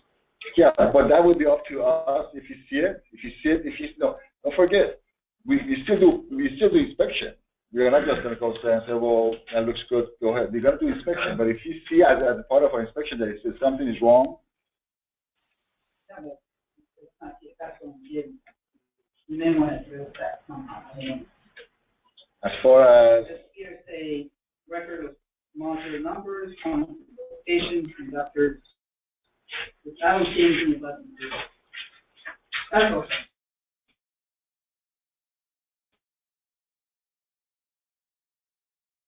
Things have changed. The process. you mean the time that we issue the permit and the time that we do the re-roof? You want to report things, right? Well, no, he's recording us. He's showing us that he's got sun power system with the sun, everything is sun power all the way down. If someone wants to report, so probably report. If you just add inverters, so that's what it's like the light. All right. Or we could say same equipment. I mean, PV module, saying, okay, there we go, I got it. So it seems to call us with the module Right? So and let's say location. change it from some power to some other inverter. I don't know, but does that really make a difference? Maybe not. But what if it does? How would you know if it's not reported?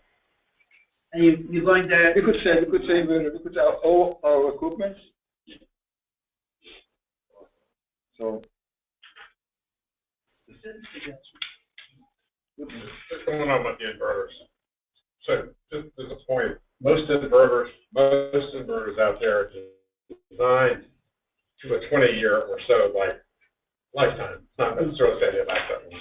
But the other part of the inverter is just on this particular situation. You're going to go and do a re-root. So, say the inverter system or the PV system got put on 8 or 9 years ago, everything's still working good, but you got to put on a new root.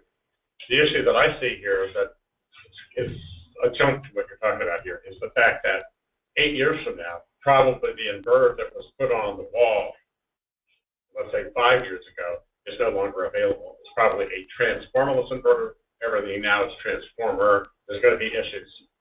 So putting it back on may indeed require a change of an inverter, just because of the fact that if the inverter is dead, if there's an issue with it, it requires a change. Well, I'm gonna go ahead and become install this and say, hey, look, I'm only changing the roof. Right. I'm a big contractor coming and got this job. All right, and I don't know what was it before. I'm only changing that roof. I'm going to take everything that's on that roof aside, do my re-roof, and put it back on. So we want to go into more inverter, and the next thing we're going to get into the service panel as well. I mean, I'm just. I agree. So there are limitations on the contractor that can reinstall the solar system. As well as is it the roofing guy? Well, we wrote that on top. On top of it. Yeah. So we said C46, C10, right? A can do it, B can do it, B can do both, right? So, John? A couple questions. One would be is that when you have just the re-roofing going on, the part one is if that's the without a solar. Absolutely. Mm-hmm. Requirement. And the part one, are you going to, at that time, you're not going to have anything about being solar ready or anything like that? No, absolutely not. No. And then under part two, I'm kind of curious, I'm kind of a little puzzled as to what the requirements of the installation is to be. You say, if I'm understanding this, it's to whatever it previously was installed. Mm-hmm. So therefore, if it was installed per the, let's say the 2000 or a code that's several cycles back. Yes. That's the code requirement. That's existing. So you're going to require the roof the install and the re-roof to be done in accordance with current code, but you're going to require the PV panel to be put up under the requirements of a code that's... He's not modifying the system, the PV system on the roof. He's not modifying that. He's not touching. He's only taking it off. Oh. Yeah, well, it's all definition of what touching means. So he's removing it and putting it back on. He's not doing anything else. Right. And he's proving it to us that that what's there, he's putting it back on. What happens if, for argument's sake, the racking system, some components are seized up and they need to replace it with a different racking system for that reason? Different racking system? Yeah, and it does happen from time to time where aluminum components seize together. Like I say, sometimes the best way to remove a racking system is or they lose parts. Or they lose parts. That should be no problem. That means we're coming for plan check. So these are for the kind that very simple. This is here, I'm putting aside, I'm replacing what's underneath it, and I'm putting exactly the same thing back on.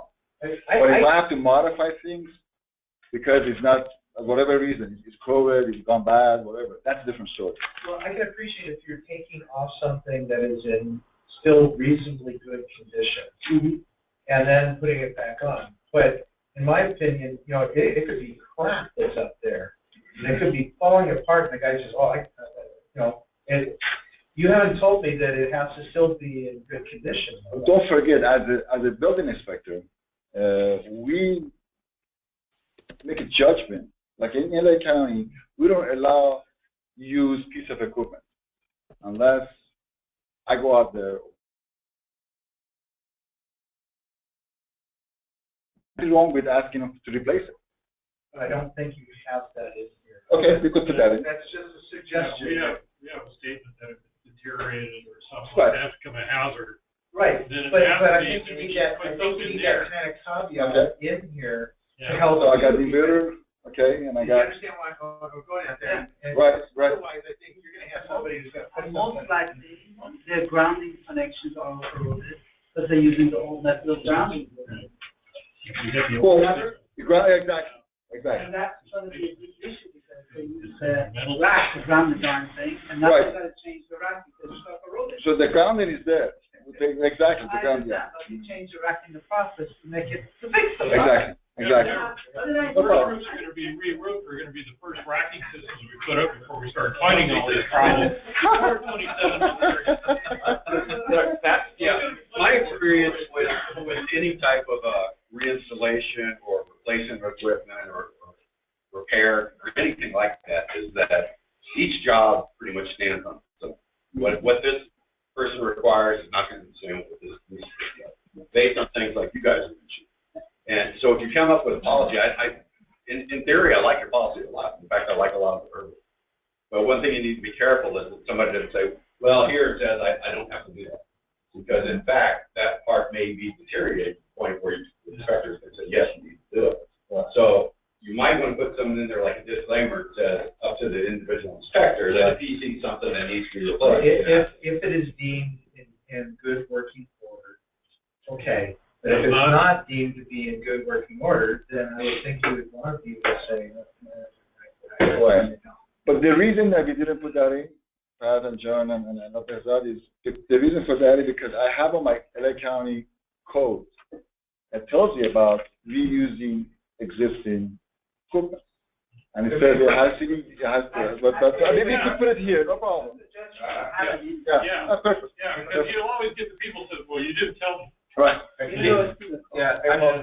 I'm interested in maybe case 3, kind of along those lines, in that case 1 is where we have the plan, case 2 is where we videotape, which we don't have either one of those. So case 3 might be if you didn't videotape, but we don't have the plan, what are you going to make you do? Fit like a brand new system?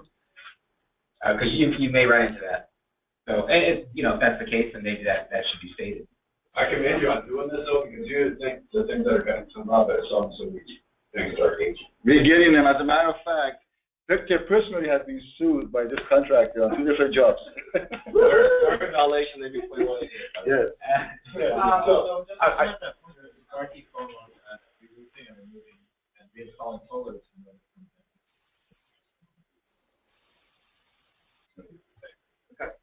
So the whole purpose of us coming here is to hear these comments and suggestions. So I'm sure Mustafa is going to put this on here, and then hopefully it's up to you guys, up to SEAC, if something like this can be approved by SEAC under the SEAC label, and like again, you know, we want to go through a whole discussion, but at least, you know, we'll take a look at this, and whatever experiences we encounter and we learn, we'll bring it back to let you guys know, and we need to modify this again. This is not a fixed document. You know, this will continue to and going back to what Pat said earlier, if you could, 5 or 6 jurisdictions sitting here today, if we could do something, adopt this throughout our area, from Bakersfield all the way to San Diego, the contractor will know exactly, hey, look, I'm going to these areas and this is what they're doing. So we all be uniform, rather than, oh, well, LA County is doing this and County of San Diego is doing this. Quick question, cost and time frame to get the permit for something like this? Same as far as for re-roof, for the electrical, there is no cost. There's only issuing fee for the electrical permit. How much is that? $29, right? But for a building re-roof, that's a different story. Okay. So, right. So sorry. I gotta go. Keep moving on. I gotta go. So I should stay here because you're talking about the next one. Okay. So US 2073, there's been a lot of talk on the installation instructions, and there was several discussions going back and forth between the group that Don Massa put together and Jeff, and we got some really good feedback from them. And yesterday we kind of looked at all those points, and we created a new draft, called a draft final or something, that final draft, I don't know what it was. So anyway, and we sent it back to Jeff and Don, and I know Jeff already, I saw your email that you had some comments, and a copy was sent out to everybody. So we're going to see what comments. What's the name of the committee? MSNC. Yeah, Mountain Systems Manufacturing Committee. MSNC. So we're going to wait to hear back from them, see what comments they have, and hopefully it's going to be fine, maybe just a little wordsmithing here and there. I know that, Jeff, you had some concerns about one of the... Yeah, well, the 10 of those points are slanted glimmer. 4 of them I've feedback on that Mustafa and I are going to chat about this afternoon. So I hope by next week we have most of that sorted out. Okay, great. So that's anything else, Mustafa? You want to add? No, we're hoping that this pretty much will simplify and make easy installation instruction for manufacturers, the testing laboratories, as well as the installers, and if, you know, we all may be on the same page. So that's to begin with. Now, I have an announcement as well. May I? So this morning, we recognized 2 companies, SunPower on the 2703 under these 15 items, or used to be 15, have been reduced to 14. And then UNIVAC, the RN product. So right now the county will have, of course, the Solar City ZEP system. We have Underlay Solar, which apparently you can buy those Underlay stuff down in Home Depot. We saw the system is pretty cool. As well as the Iron Ridge, the UNIVAC RM system, as well as the SunPower. What is it called? It's called in this one. Okay, so those are right now are good to go as far as they've done a fabulous job on the installation instruction, including the ZEP system as well. So we're hoping by next week we get 3 more on. Now, not because we finalized the 15 items, it's pretty much everybody is getting in line and coming in, and it's hoping we get more by next week. Thank you. Okay, so we got about 10 to 12 minutes and open forum feedback. Anybody, any last words, comments, suggestions? I have one. I'll go ahead. Go ahead, yeah, I'll go this way. You know, parking input, when I did the webinar last meeting, I just couldn't make it, so I did the webinar. And it was really pretty good, but how would you make it comments? Is he just doing it? Yeah, I am. Okay, and then somebody relaying it. I like that technique. Rather than having a talk, you know, back background was. I like that technique. I didn't know that I had that earlier when I was on. So that helps. Along the line, so this not just got approved. So we released a new product line called Equinox, and part of the key feature of that is AC modules. So is that going to start to come into discussion how to treat AC module systems? It's a little bit different than the microinverter, right? It's just part of it's integral to the panel, and we want to try to use like we're talking about Romex wire. And we're coming across jurisdictions that want AC disconnect on the roof anyway, and trying to explain to them now this thing shuts down as soon as it loses power. It's a lot safer than DC systems and things like that. Is that part of the discussion? Well, as far as the LA County goes, you shouldn't have any problem as long as you follow the instruction from the, your pump power and of course the test lab. So how many of them can you put the power together? Yeah. How you run the wires, if you use DC wire, it doesn't seem like anything, so you can come into the roof. Doesn't have to be the raised bed. That's the code. So everything's going to take it over. The code and listing requirements already in place. Keep in mind with the AC disconnected, even though the inverter de-energizes, that doesn't turn off the circuit breaker in the panel. So the conductors are still energized back there from the panel. But you got a breaker that's turned on. Well, we put an AC disconnect down below. Right. That's because a guy might be on the roof. He can't see the one. It's turned off. Yeah, he can't monitor it. Yeah, but people is asking, they're asking for microinverters right now. They're asking for AC disconnect. Actually, I'm not. Well, I've got one with a cable connection. A lot of we can disconnect. A lot of jurisdictions are one thing. In phase, their disconnect or their cable connectors are listed. Absolutely. But not all the microinverter are. Right. Absolutely. You just don't require these. You just can put the in-phase load breaks, but they put them on it, I'll stop them. Rapid shutdown clause covers that. If you throw the breaker at the panel, it shuts off the AC energy at the panel, right? The inverter's going to disconnect for IEEE 1537, so that line is dead. So yeah, it's not still power coming off the other way. Yeah, no, it's shutdown line. Scope compliance NEC 2014. Right, you still have disconnect requirements. Inverter requires to have an AC and DC disconnect. Remote inverter, which is a microinverter. Yes, required to have disconnect inside. So that's why some jurisdictions are required, but some jurisdictions allow the full disconnect if they're listed. Well, you want to have a panel inside of the microinverter. Sometimes. That's about hope it is. Yeah. Really? Yeah, that's great. Yeah. Okay. Anybody else? Comments, questions, suggestions, anything? I have one question. Regarding the batteries we talked about this morning, I'm getting the staff coming to me saying those batteries are not listed. I talked to science this morning, so I'd like to know if you guys see any battery jurisdictions? Wait, you're talking about which battery? Powerwall. So what are we talking about? Energy storage systems? Yes. Powerwall systems.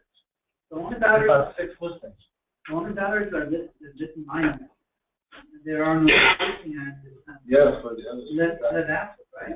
Yeah. There's no You standard. look, they're going to find them on UL or? Okay, wait.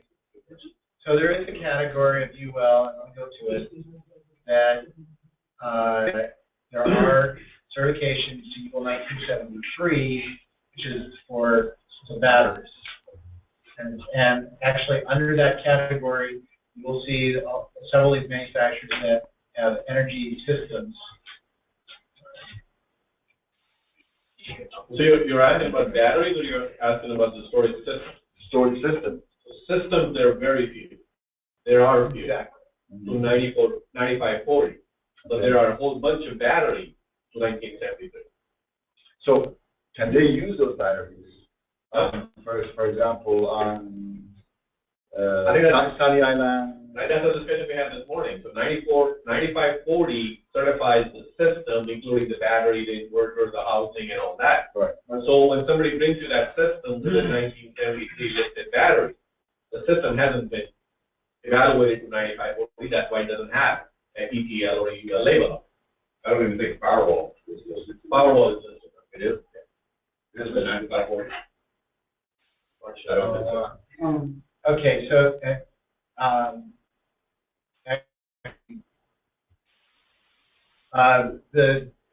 there's I'm just looking real quick. There are 4 manufacturers. I'm opening them up real fast that just to verify. There's Lion Energy, LG Chem, Leon, LI Ion, and Samsung that have electric energy storage systems that are listed. That one of them is there's a couple of them that are lithium-ion. There's a couple of them that there's one that is sodium nickel chloride, and if you want to look at it, you can just go on to UL's website, ul.com/database, and use the category code. Use BBFX. BBFX? Correct. And then there's another category. I'll go find that. It has other stuff too. What's the URL again? ul.com/database. These are low voltage or high voltage batteries? These are less than 48 volts, right? No, These are 48. Mine is not more than 48. they don't have to be a system. No, they don't have to be system, but individually are they? Are the batteries on this? There are individual. There's some systems for some of the batteries. Yeah. There is an established category for the energy storage systems, but the stuff that has been migrated to, and that is the category, the code for that is F as in Frank, E as in Tom, D as in boy, W as in well,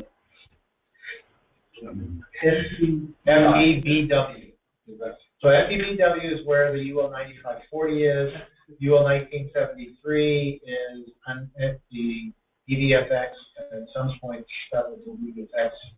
A lot of that will probably migrate over to UL 95. And if you come across parallel storage stuff, that's on the Intertech website. Just type in storage, or Powerwall. Right. Anything else? It wasn't an advertisement. That's full the last words. No. Okay, folks, very good. Thank you all for being here, and folks online, thank you for joining us. And you all, thank you for hosting the event. Next meeting day. April the 28th. April the 28th. And we'll be back at And those are all posted on the website too, just for anybody I believe that needs to get that later. Yeah, we'll make sure the website's up to date. John, one quick question I forgot. Mustafa, now that you have these 15, 14 items for 2703, so the items that we were working on with the third parties, is that's going, right? There's no more discussion of that. There's more research. Right. Okay. Perfect. Thank you all. As part of your visitor event, if you just leave it on that table at the front, that would be great. That just before you exit. One quick question before everyone leaves. Can you guys hear me? You have a question here? Yeah, this is Mark Baldessari. I'm on the phone. There's just one quick question. Yeah. There was a comment about microinverters and AC disconnects, and I could not recognize the voice of the person who brought up that subject. Who was that? That was me. Sorry from me, Mustafa. We're trying was it you, Mustafa? Yes. Okay. All right. Yeah, I'll give you a call and talk to you more about that after this, maybe sometime tomorrow. Okay. Thank you. All right. Okay, thanks.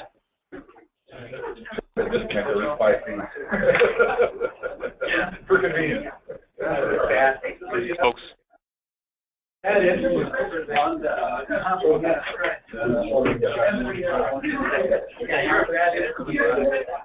you're